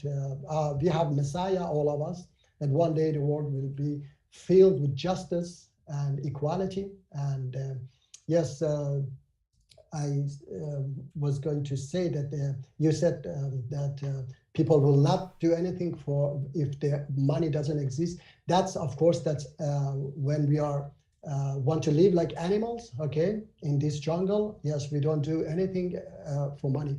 But if we follow the command of God, Allah, then he will reward us. We do everything for the reward, and he reward us with the heaven. And that's why we do even more, okay? We do much more beyond your imagination. And I have the proof, this organization that I'm following, they're Muslim, they work 24 hours. They have been fighting 43 years now, and they don't get a single dollar for their work. Sometimes they don't sleep in several days. They just have a rest when they are driving somewhere in the car or something, a little bit and so on. when they have to. And they have shown that religion has a great power that can, make people do possible the impossible. Okay. Yes.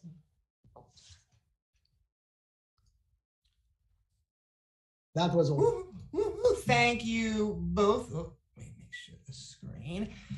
I want to now remind everyone we are going to be moving into our Q&A section. This is a chance for you to send in your questions to either or both of our interlocutors, TJump and the Perfect Dawa. We also have super chats turned on. So remember, folks, don't forget to like and subscribe.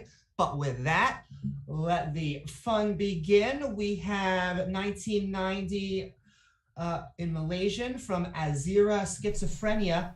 Question for TJump.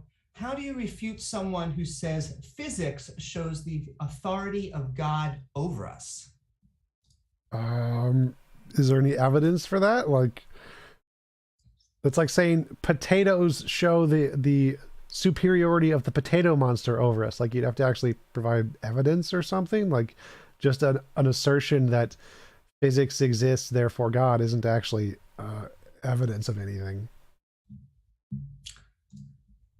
Question, $5 super chat from Richard Head says Flipper died for your fins. Thank you, Richard. 40 from Purdue. Dawa, are you against Iran and why? Are you in, I think that's Mecca, so maybe Mecca, M-E-K? MEK. No, yes. I'm Iranian. I cannot be against Iran. I'm against the fascist terrorist ISIS regime of Iran. And MEK is a great organization that has been fighting two different dictators, the past dictator and the present dictator. And they have support among thousands of parliamentarians in Europe and senators in USA. Just a few months ago, Trump's vice president and foreign minister, both of them were supporting MEK, and hundreds of other senators and parliamentarians and seculars, Marxists, Christian, Jews who love this organization and do everything for this organization to bring down the fascist dictator regime of Iran. So they are great people, and I don't know anyone better than these people who have left everything for their people, sacrifice for their people and their freedom. Super chat coming in from Purdue again. Dawa, what is Quran 9:29? I have to _29. I have to, because I don't memorize it, so I have to read it. Maybe I can, if you have to, maybe you can go another question and I will find this verse. Okay. Sure. For maybe TJ. Trying to find one for TJump.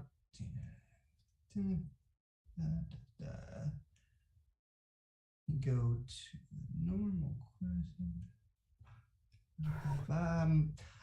Question to TJump, if possible, did you mean Surah 2-214, the orders apostates to be killed? Quote, whoever so apostatized from his religion, let him die for it, and he is an infidel, unquote. Well, I don't care about any of the specific quotes from the Quran. I care about what is the interpretation of people who are Muslim. So if we're asking which is the better for society, we need to know how do Muslims act, and if they believe that is a part of Islam, whether or not it actually says so. I don't care what the surah is. I care how do people who are Muslims act and believe is kosher to act in Islam. So I don't care about the surahs. All I care about is what do most Muslims do if they adopt Islam, and that's what's indicative of that Islam is bad, is the fact that most Muslims think that that is correct, regardless of what the Quran says. Who cares what the Quran says? I want to know how Muslims act. All right, now I can answer that question. You want? Yeah. Sure. Yes, chapter 3, verse 7 says that Quran has precise and unspecific verses, and The true meaning of the unspecific verses of Quran is known only by Allah and those firm in knowledge. So how those firm in knowledge understand the true meaning of those unspecific verses of Quran is that they put them beside other verses of Quran. So chapter 29 verse 46, because chapter 9 verse 29 was saying about Christian and Jews that if those who don't believe in Allah and the last messenger fight them and and so on. So chapter 29 verse 46 says that, and do not argue with the people of the scripture except in a way that is best, except for those who commit injustice among them, and say, we believe in that which has been revealed to us and revealed to you, and our God and your God is one, and we are Muslims in submission to him. Chapter 2 verse 62, those who believe and those who are Jews and Christians and Sabians, whoever believes in Allah and the last day and do righteous good deeds shall have their rewards with their Lord.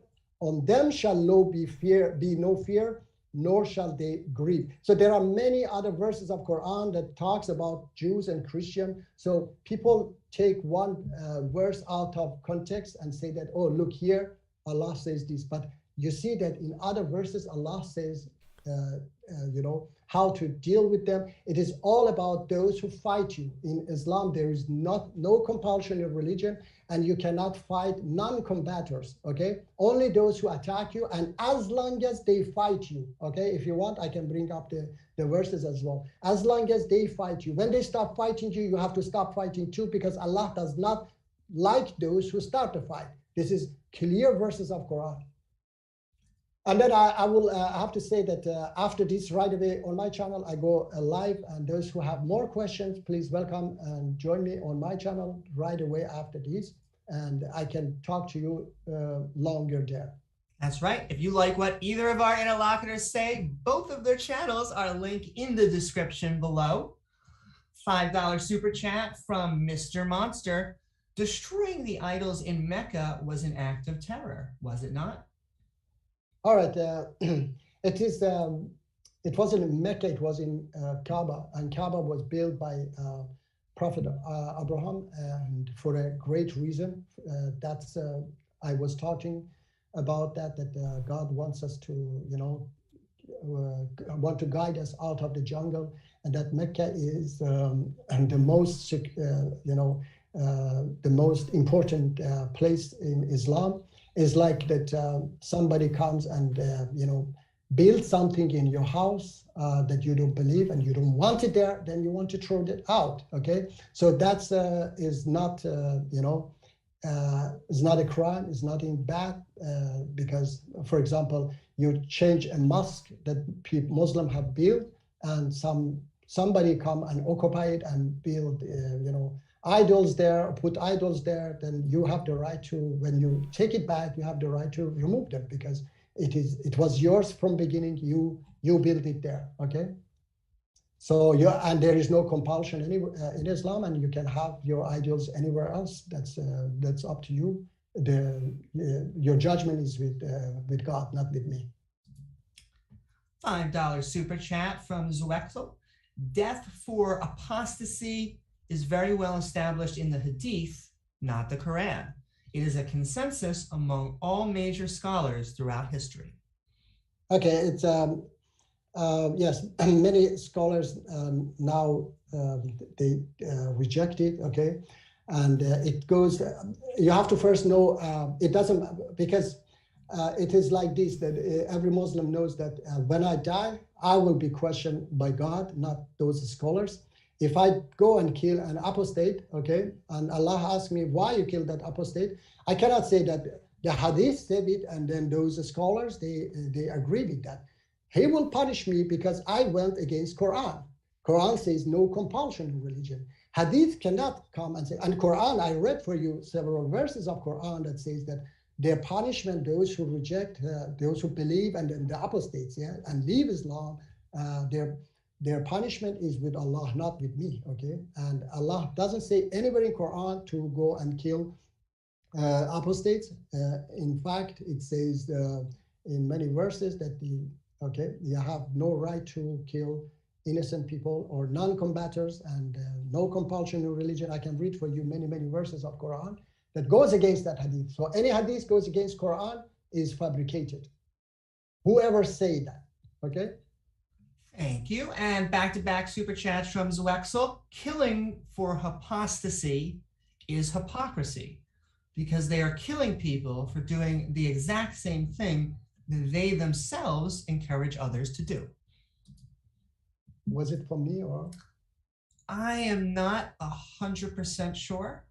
It doesn't have a someone tagged. Either one of you, feel free to respond though. I can read again. Killing for apostasy is hypocrisy because they are killing people for doing the exact same thing that they themselves encourage others to do. TJ, you want to say something? Because I don't know if it is a question. Yeah, it's just a comment essentially saying that if you have a rule that you're not allowed to change your faith and their whole idea is to convert people to Islam by changing their faith, and it's hypocrisy because they're outlawing the thing that they're trying to do, which is sort of true in general. No, and I said that, of course, there is no such a law in Islam. I can, if you go to next question, I will find the verses again and read for them. Sure. I think I do have one for TJump. $5 from Corey Garoski. TJump, how important would you say is science and skepticism within secular humanism?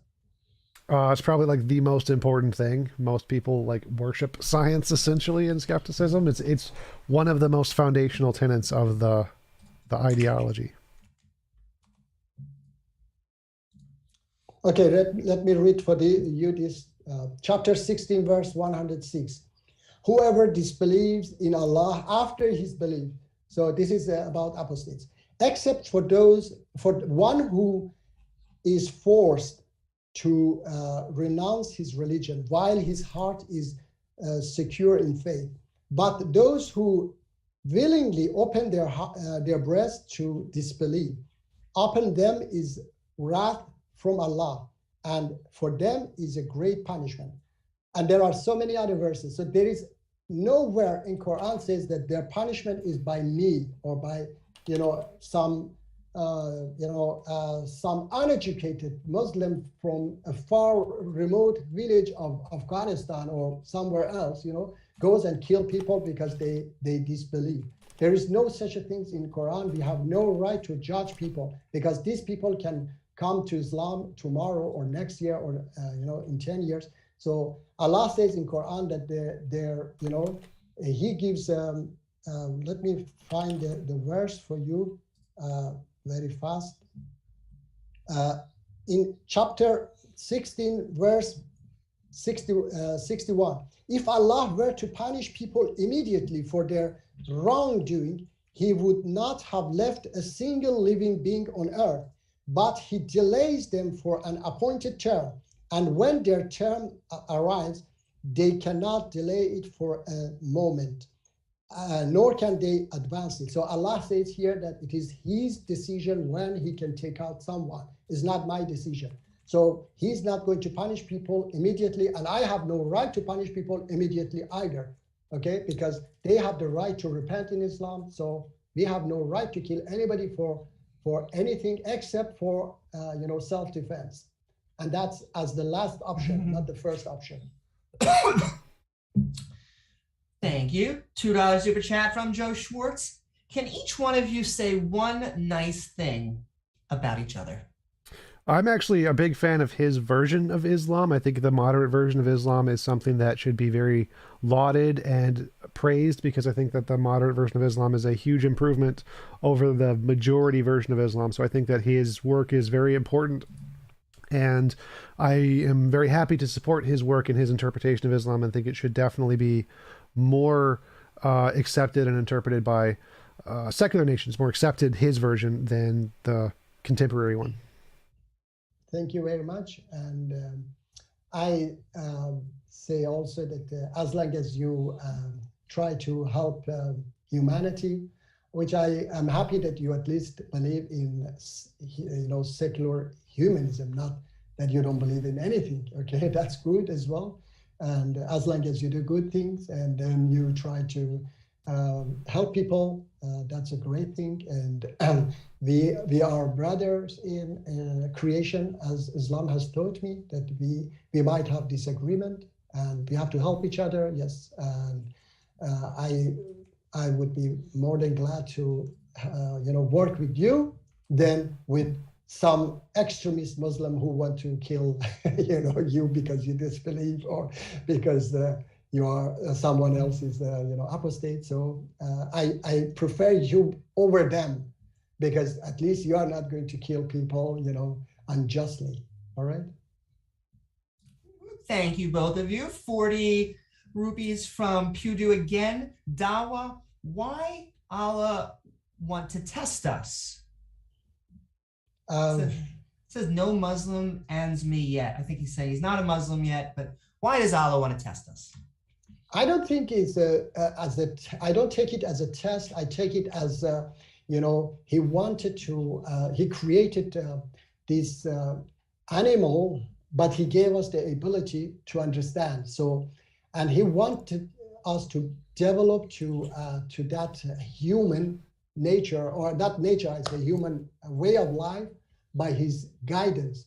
So it is kind of a work. I cannot say it's a test, because you cannot test monkeys, for example, because they don't understand anything. So when we didn't understand in the past, we were like monkeys, or we had little knowledge, then that wouldn't be a test. So Allah wanted to guide us, to help us to develop. He waited billions of years for the moment that we develop like today, and then of course we need more to develop, and he tried to guide us. I don't see it as a test. Okay, I see it as a beautiful picture. He had the power to create this picture, and he did it. And for me, that's a great picture that he's painting. That this selfish animal, he changed it to something that is better than angels, and he sacrificed himself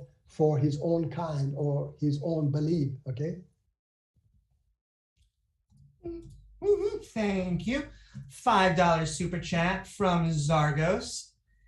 TJump asked the perfect Dawa about the extreme pedo with prepubescence in 65-4 and 4-34, quote, wife beating and sexual slavery. Okay.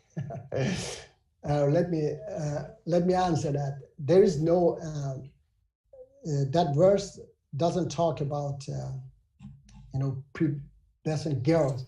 It's talking about women who haven't seen menstruation. It is in the chapter women. It is not in the chapter girl.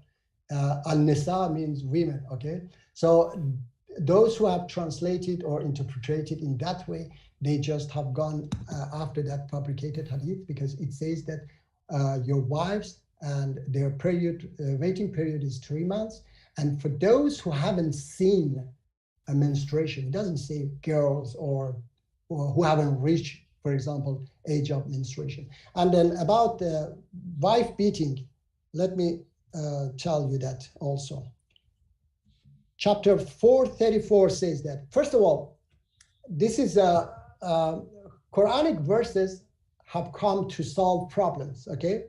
And this was a problem. Wife beating was a problem. If Quran was for beating wives, if Quran wanted people beat their wives, then Allah wouldn't send a verse to ask people to beat their wife, because people were doing that. Women, they're slaves. Women were not human beings. Just check during lockdown in Mexico, within few months, 1,000 women were killed in domestic problems in 21st century.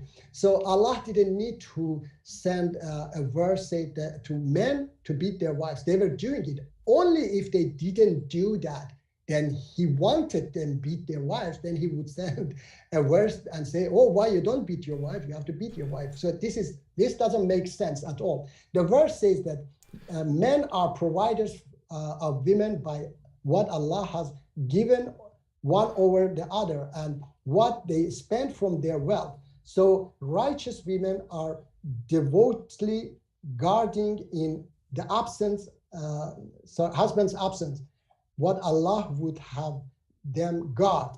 But those wives from whom you fear arrogance, first advise them, then if they persist, forsake them in bed, and finally leave them. But if they change their ways, seek no means against them. Surely Allah is the highest, the greatest. So next next verse, chapter 4, verse 35, explain that Allah says leave them, because that strike, I will tell you also, has been used in Quran many times. The next verse says that, and in case you fear split between the two, wife and husband, then send forth a judge from his family and a judge from her family. So not only he has the right to decide, but she has also the right to decide to come back or not after he left her, okay? Allah will cause them to reach an agreement between them. Surely Allah is all knowing. Chapter 4, 128. If a woman fears indifference or neglect from her husband, there is no blame on the, this is now for women, okay? Women also have right if they have their husband, neglect them, okay? Blame on their, either of them if they seek fair settlement, which is best. Chapter 33, verse 28 to 31, Allah is talking to Prophet Muhammad about his wife. And all these verses, Allah is talking about his wife. There is no single word to say that, oh, Muhammad, beat your wife, okay?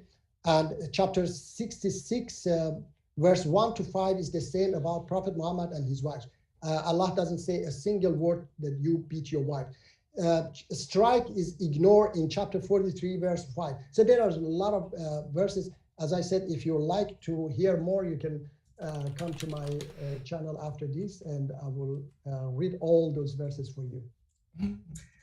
Thank you. Question from YouTube, Flaked. For the perfect Dawa, why should an Iranian follow Islam, quote, an Arab religion, and not Zoroastrianism, quote, the native religion of Iran? Okay, because this is absolutely wrong, to say this, that, for example, a European cannot follow Judaism or Hinduism or, other religion, or I don't know, maybe, for example, Swedish cannot become Christian because they had also pagan origin. They should follow their, parents. Or somebody from Chile cannot become a Marxist because Marx was, from Germany. This is absolutely wrong. When you see something is right, then you have the right to follow that, that belief, wherever it comes from. All right. Thank you. Question from Church of Entropy. For both, is Islam a sect of Catholicism? You wanted to, because... And that is for both. Either wants to go first. I think it's more like a sect of Judaism, an offshoot of Judaism. I don't think it'd be a sect of Catholicism, because I don't think they accept Jesus. So more of like a sect of Judaism. All right, now I can answer. God sent prophets, a lot of prophets in the past, and one by one were completing the other one, okay? Moses was completing the previous prophets. Jesus was completing Moses' message, and Prophet Muhammad completed all messages.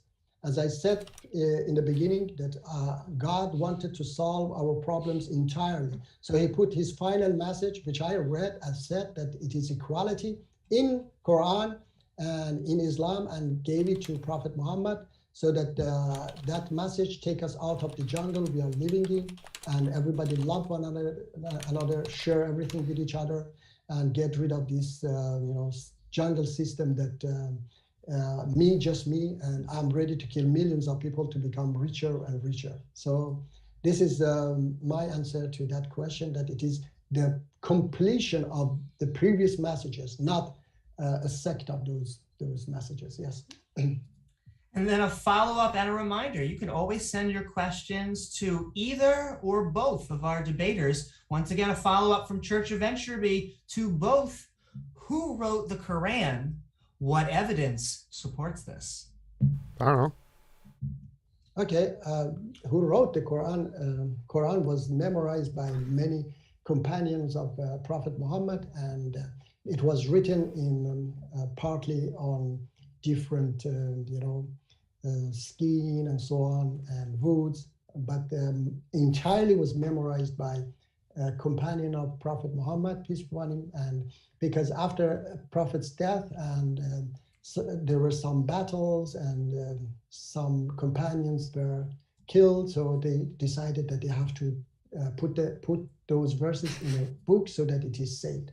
And they did it. They put it in a book, and it was protected by God, so that nothing will enter this book. And what the great evidence for that it was protected by God is that the verse of stoning adulterers, which is a barbarian, act of pagans, Roman pagans, they were stoning adulterers, but not men. They were stoning women, because men could marry as many wives as they wanted. So but women didn't have the right, because women were property of their men. So if a woman commit adultery, so they would stone her to death. Okay, and these barbaric acts was entered into Bible and Torah, but they tried to insert it in Quran, and they couldn't. So what they did, they came with fabricated hadiths and said that the verse came down, but it was eaten by a goat. And yes, it was eaten by a goat, but which is absolutely lie. God would never allow me, a sinner, to punish another sinner for his or her sin, especially in such a barbaric way. God is the most merciful and forgiving God, and I have no right to punish anyone, okay, for any crimes. It's only God who has the right to punish people, because I'm not the right judge. I only can, treat them, to teach them, to guide them. The guidance, Quran has many verses, says to his Prophet Muhammad, the guidance has come. Let who believe, and who disbelieve, reject it, let them reject it. You are not controller over them. You are just a messenger. So I'm also giving the same message that Prophet Muhammad has given, and it's up to people to accept it or reject it. I have no right to punish anybody, to judge anybody, okay? So this is a great evidence that Quran was protected, because those people who wanted to corrupt Quran and they couldn't, so they came with this fabricated hadith and said that the stoning of adulterers came down and it was eaten by a goat. Thank you. And then $5 super chat from Zargos. I do see the end of that. I'm just appeasing the TOS gods, but thank you for your question. He asks, 65.4 is not an Nisa, it's Talik, liar. Also, what do you call a woman who hasn't had a period yet? So asking me? Yes. All right. So there are women who have problem. They don't have their period. They never menstruate. This is known. Okay. Or their menstruation is not regulated. Okay. So it might delay months, or even because the period was 3 months in that verse. Okay. So it was not possible for a woman who has not her menstruation, that 3 months wasn't, Quran says that this 3 months is for all, even for those who haven't had their menstruation, or their menstruation is not, how do you call it? Is not regulated, or I don't know how to say it, but anyway, it's for those women who have problem with their menstruation.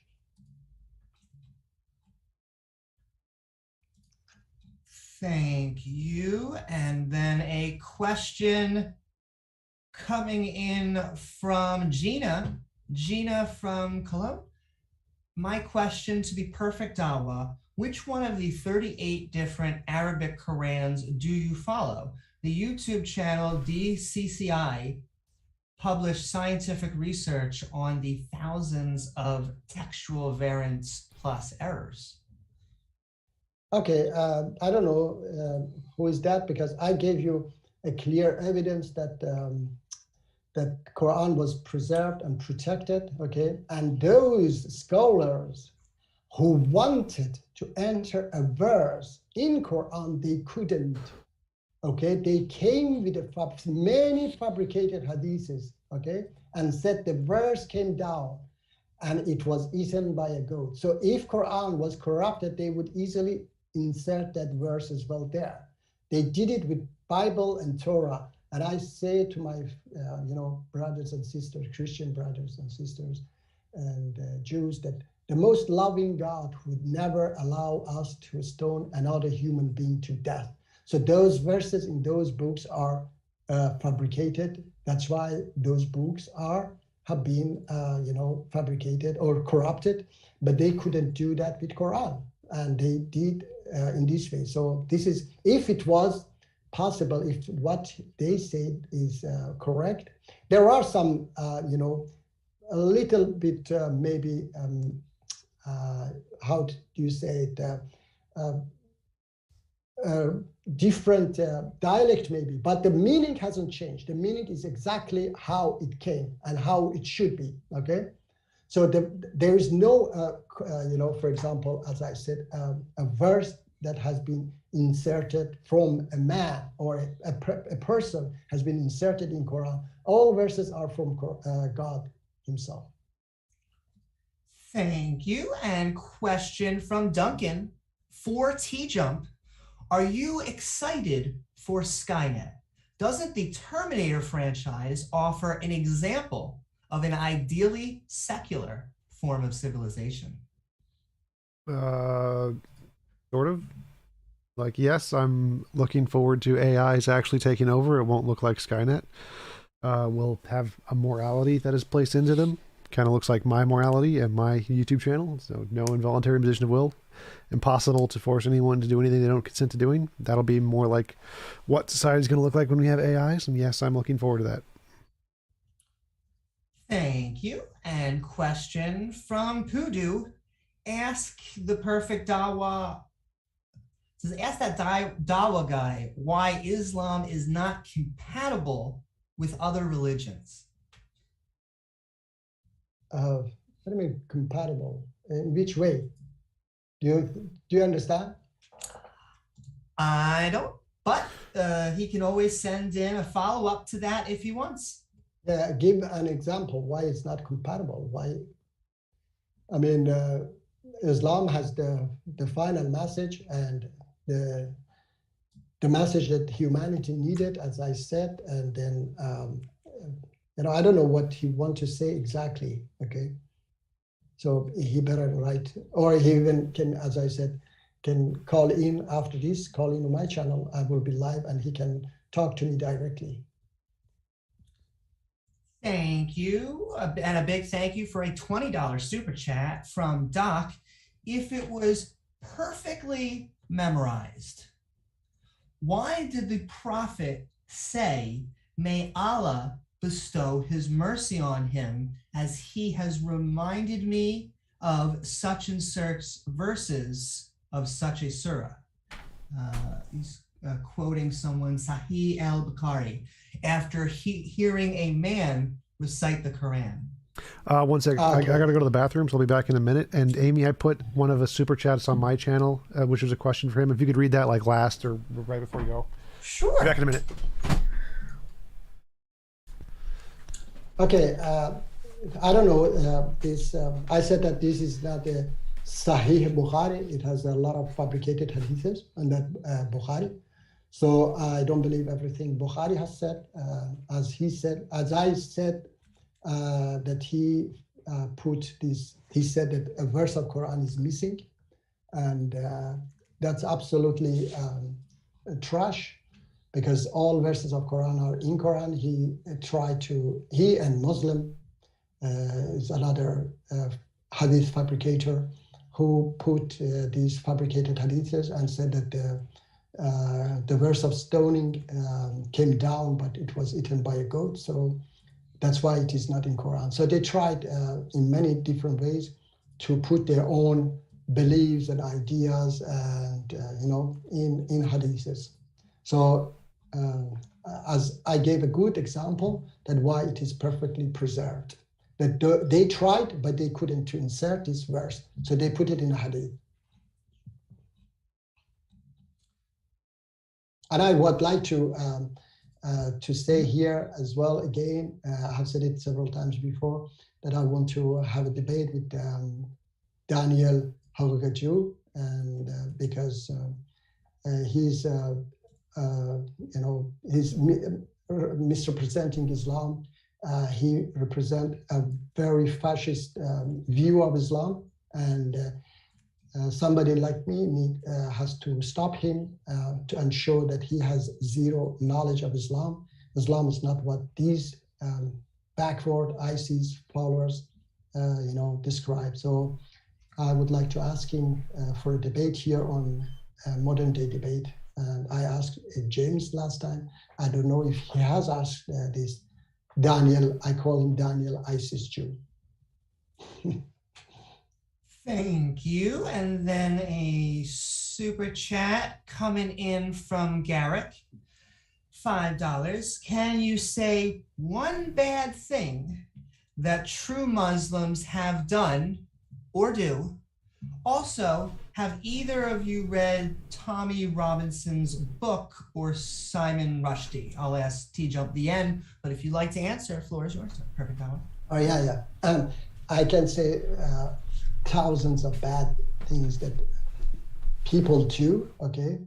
And they are Muslim or call themselves Muslims, okay? People make mistake, but of course, people like ISIS, Taliban, they do a lot of terrible bad deeds under the name of Islam, which is absolutely goes against the principles of Islam. And about those books, I know about Salman Rushdie, that he took fabricated hadith and said that there were some, satanic verses, that all of these are from fabricated hadiths, and they are not true.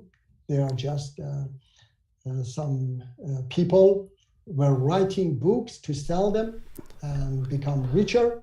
And Allah says in Quran, woe to you that you write with your own hands a book and want to sell it and say it is from God. Okay, so Allah, curse these people. Thank you. And then TJump, if you would also like to answer, they want to know if you have read Tommy Robinson's book or Simon Rushdie. Simon Rushdie, not Simon. That's true. It says Simon, but you're right. It's probably Salman Rushdie. Salman Rushdie's The Satanic Verses. I've read most of that one. I haven't read any Tommy Robinson. Yeah, Salman Rushdie, not Simon. Now it makes me wonder if they were doing a joke, because it's Tony Robinson, right? And Salman Rushdie. Yeah. Sending love to everyone out there. Keep on sending in your super chats and questions. For Dawa, why don't more moderate Muslims condemn actions of radical Islamic groups? They provide too much coverage for bad actors, in my opinion. Yeah, you're right. Exactly. They get too much coverage. As I said as well, that those those powers who want to sell weapons, they want to create conflicts. They don't want to cover such a groups, moderate groups, and they don't want us at all to, to bring down these dictators, these terrorists, to change the region, because they sell too many weapons. Okay, so they need conflicts, and we condemn them. We are fighting them. As I said, the Central Bank of International Terrorism and these 50 Republicans also, they said that Joe Biden is going to enrich all terrorists on the planet, giving them hundreds of billions of dollars. He's trying very hard. You cannot imagine how hard he's trying. He's giving everything to the Iranian fascist regime. The deal which Donald Trump here, he's trying hard to go back to that stupid, deal and give even nuclear weapon to the Central Bank of International Terrorism. And they censor us. They censor us very, very much. Okay. So unfortunately, it is that. But there are a lot of Muslims and scholars also who condemn these things, but these acts, but we don't get any coverage. Yeah. Thank you. Question from YouTube Flaked. For the perfect Dawa, 2,000 years ago, before Islam was ever born, Zoroastrianism, Iran, was a highly rich country. Why would you claim Iran was nothing before Islam invaded it? I didn't say it was nothing. I didn't say. I said that we didn't have. There was no any equal right for education. Only rich could educate themselves. We don't have scientists or poets before Islam came to Iran.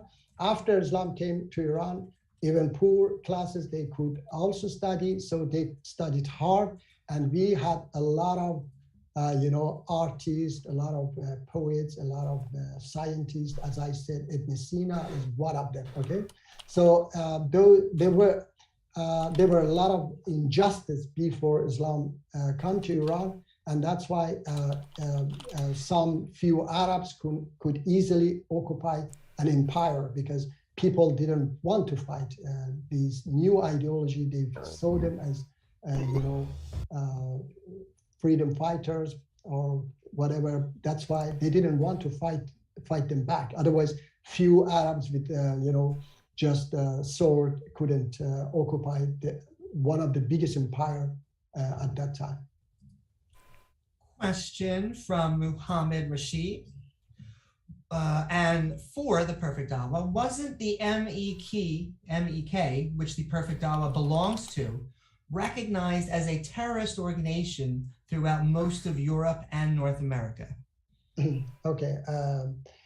This is actually, I would like to talk to him directly, but because it's not possible. In 1997, when a so-called moderate president came to power in Iran, his name was President Khatami.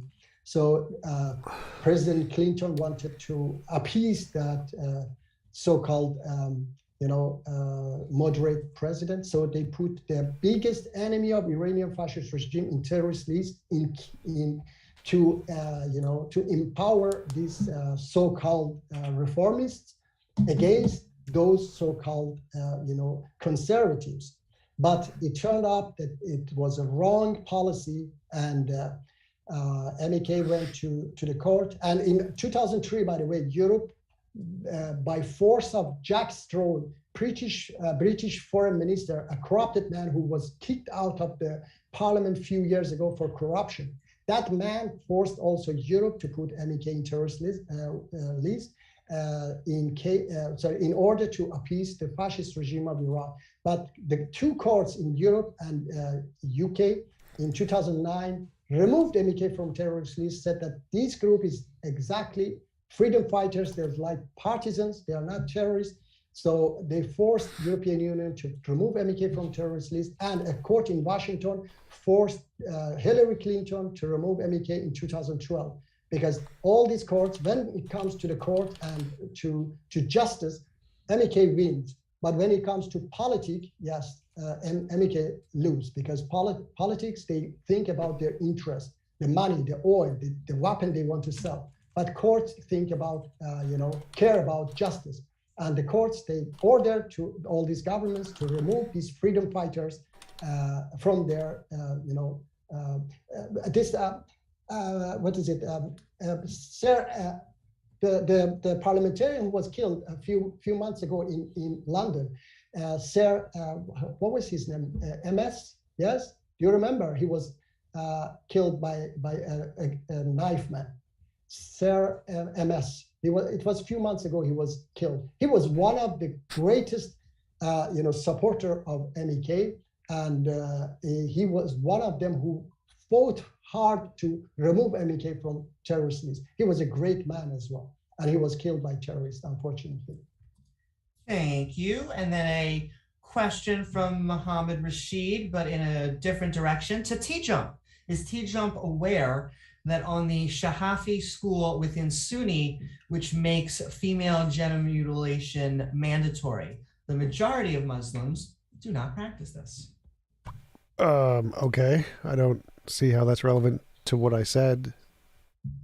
So yes, there are some interpretations that don't do bad things. The question is what did the majority do, and is it more prevalent in that ideology than other ideologies? And so if there are other ideologies that have less overall, like zero female genital mutilation in secularism, that's a better ideology. So the point here is that if you adopt Islam, a lot of people who adopt Islam do female genital mutilation. Therefore, Islam is less good than an ideology that has none of it. Question from Pew Do. Please ask Dawa that without oil and gas, do you think most Muslim countries can survive? Don't include secular countries. Okay. I think that somehow I wish that they didn't have oil and gas, because if they didn't have it, then the superpowers, they wouldn't have all this interest in them and keep them backward. Then instead they would move on and develop, and they would be on their own, and they would rely on other things. But unfortunately, because of this oil and gas, for example, now this Ukraine crisis is mostly because of oil and gas. Russia wants to secure its way to Europe, its oil and gas way to Europe. That's why. So all these problems is because of, as I said, because of money. And this oil and gas is also, of course, it's a big, huge benefit for them. And that's why they make coup d'etat, they support dictators in our countries, unfortunately. That's why we are trying to get rid of these dictators to develop, so that we are not just relying on oil and gas. Thank you so very much. I will say these will be the last few questions. So if you tried to get in, I'll try and ask our interlocutors. But if you really want any other questions, I think they're going to have to get super chats. We're sending love to both of our interlocutors. And question from Joe Schwartz. Tongue-in-cheek, if Dawa apologizes for troublesome aspects of Islam, will TJump apologize for his chair? Never. All right, and moving right along, YouTube flaked. Question for the perfect Dawa. There is no proof that Abraham built Kaaba. None. Kaaba was a pagan temple all along. Please provide proof. Thank you. All right. I don't know. I haven't gone to that archaeologic part. But I believe that Quran is sent by God. I have a lot of rational explanation, at least for many people, or for myself, because I was an atheist, by the way. And I got these evidences that Quran is a message of God, and many proof I have as well. And that's why Quran says that it was built by Prophet Abraham, and I said that it is the final message of God, is the way out of the jungle. That's why we stand towards it. every day, 5 times a day, and ask God to show us the right way. And the right way is equality. Out of the jungle system that we are living, the inequality that make us to do all bad deeds to become richer or to survive. Those who make $1 a day, they also have to do a lot of bad deeds to survive, to eat. Farmers of Afghanistan, they produce 90% of the world opium to survive. That's the system that make them to do that. Otherwise, they don't like to, to harm other people. Okay, so this is my answer, I think. Thank you. And then a question from Shames Omar. Ask Perfect Dawa how many Islamic scholars he has discussed his version of Islam with, and were they convinced of his arguments? First of all, there are scholars of Islam that I follow, as well as I said that they agree with me, and I said that we are millions.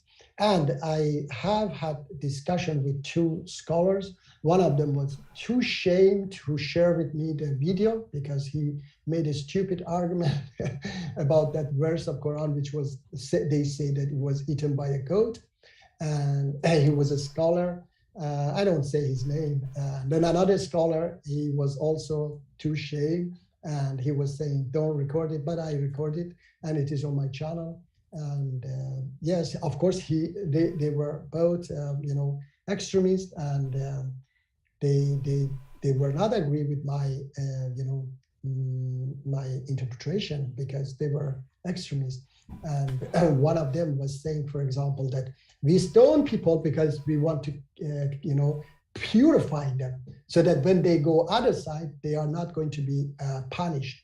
So it shows any Muslim understand that how irrational, uneducated is a scholar who says that we take God's responsibility here and punish people, so that because it become a good deal that I go and I do a crime, I rape somebody or have sex with somebody, and then I get stoned maybe 5 minutes in, and then I have the beautiful eternal life in heaven. Is that a good deal? So it shows very much how irrational such as scholars are. Okay, I have it, by the way, on my channel. The debate. Thank you. And then a question from Pewdu. Ask Dawa, if Islam is peaceful, then why did most of the followers of Zoetarianism fly to India?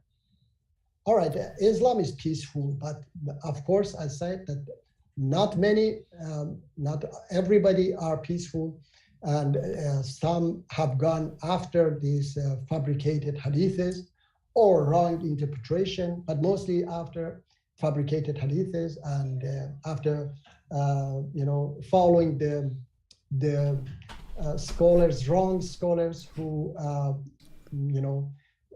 teach them wrong things, because Quran clearly says that no compulsion in religion. Oh Muhammad, you are just a reminder, you are just a warner. Okay, so the right is clear from the wrong, and so on. So everywhere in Quran says that fight only those who fight you, and fight as long as they fight. Okay, so there is no oppression, and there are so many other many other examples that how Muslims and Jews and Christians and other religions, they were living side by side in peace in hundreds of years in many, many places.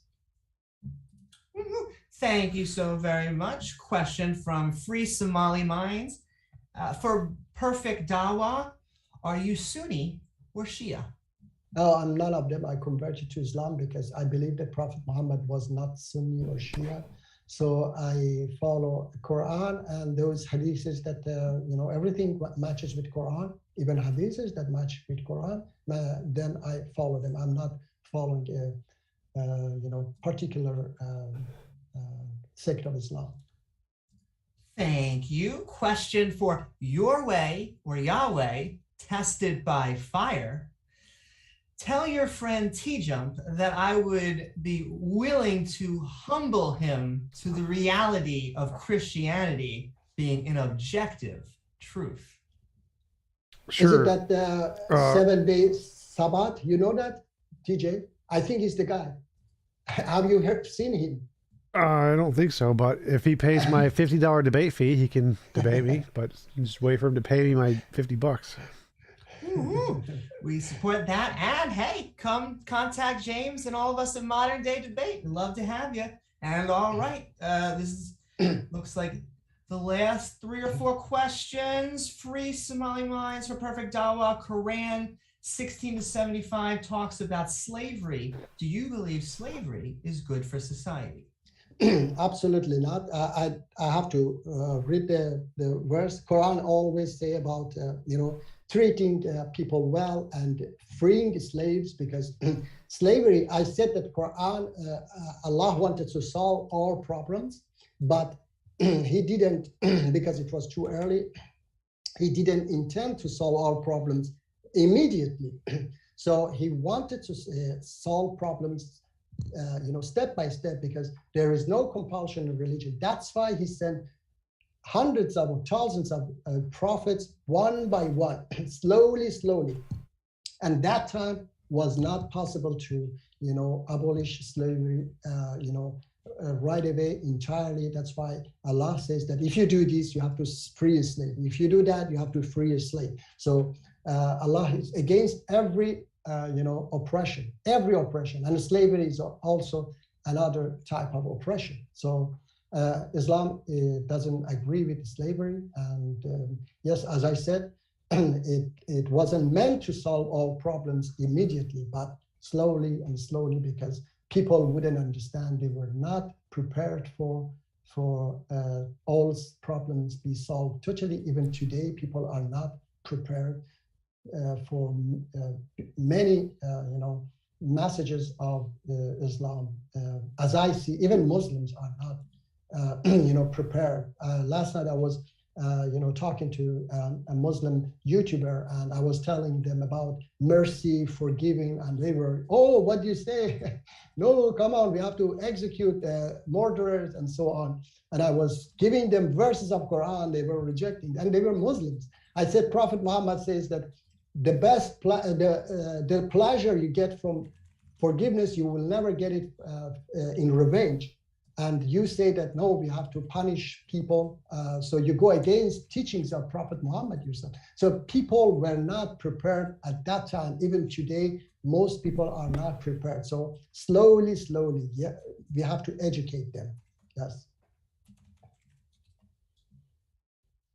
Thank you. Question coming in from Pudu to Dawa. I am talking about the issue related to China, Myanmar, India, Europe, the US, Australia.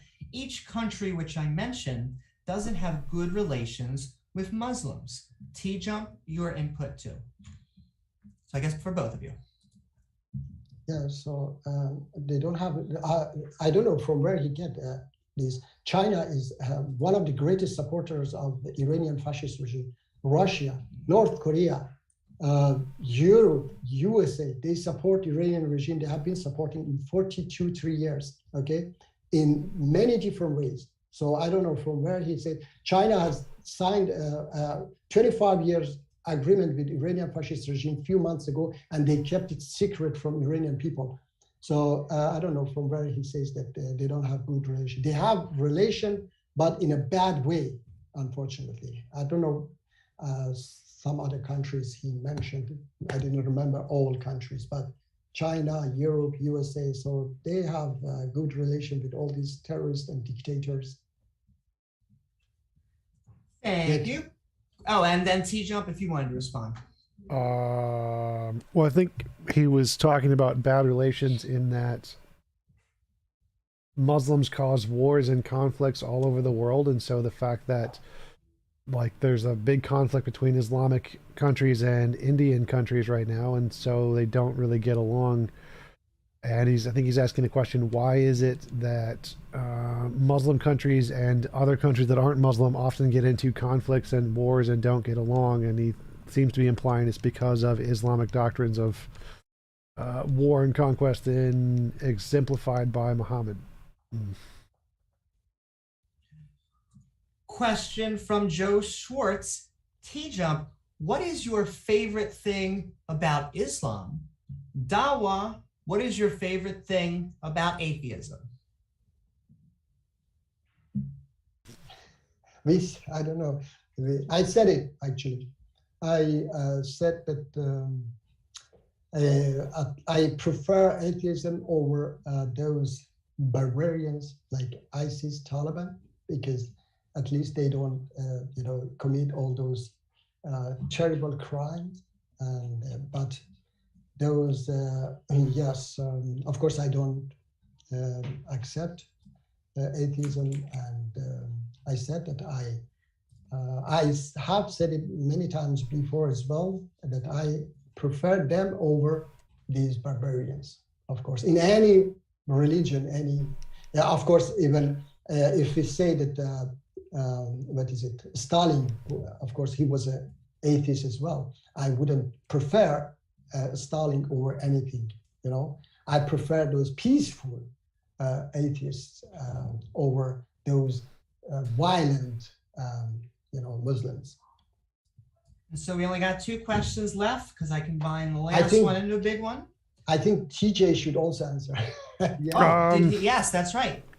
What is your favorite thing about Islam? 72 virgins, I guess. I'll go with that. Thank you for both of your answers. Wanting to get a minute. The last thing, YouTube Flake wants to know the perfect Dawa. Do you think Iran would have been way better had it been Zoroastrian, a country, and not Islamic? I don't know, actually. I cannot predict anything. As, for example, many Christian countries in Latin America, they are not way better, despite they are Christian. Or Greece,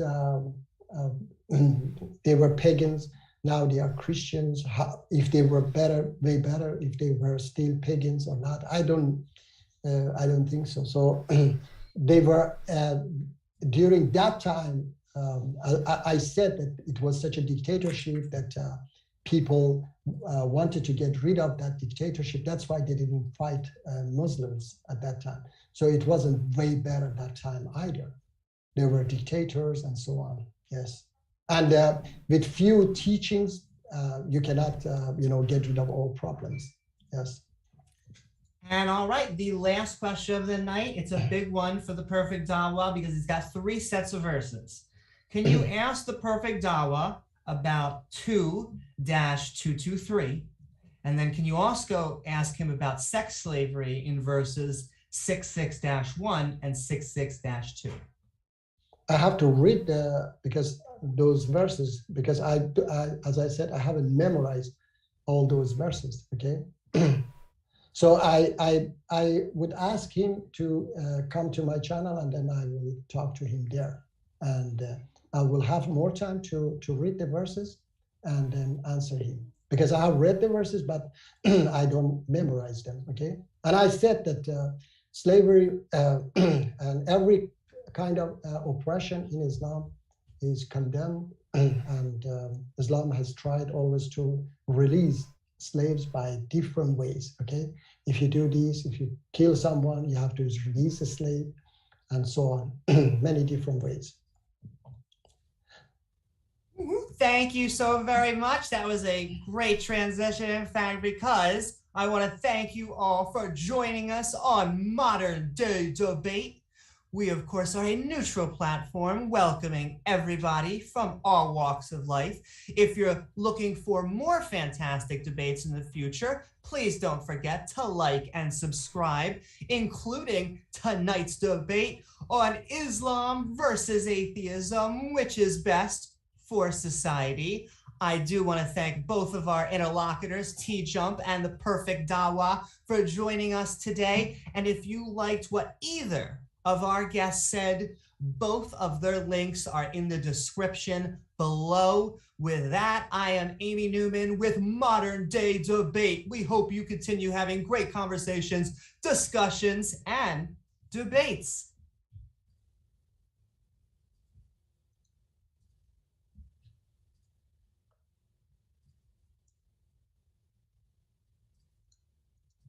All right, thank you very much. Yep. Have a nice day, and thank you for this opportunity. Yep. Take it.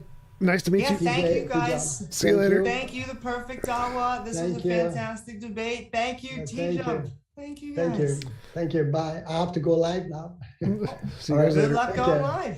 Thank you. Bye-bye.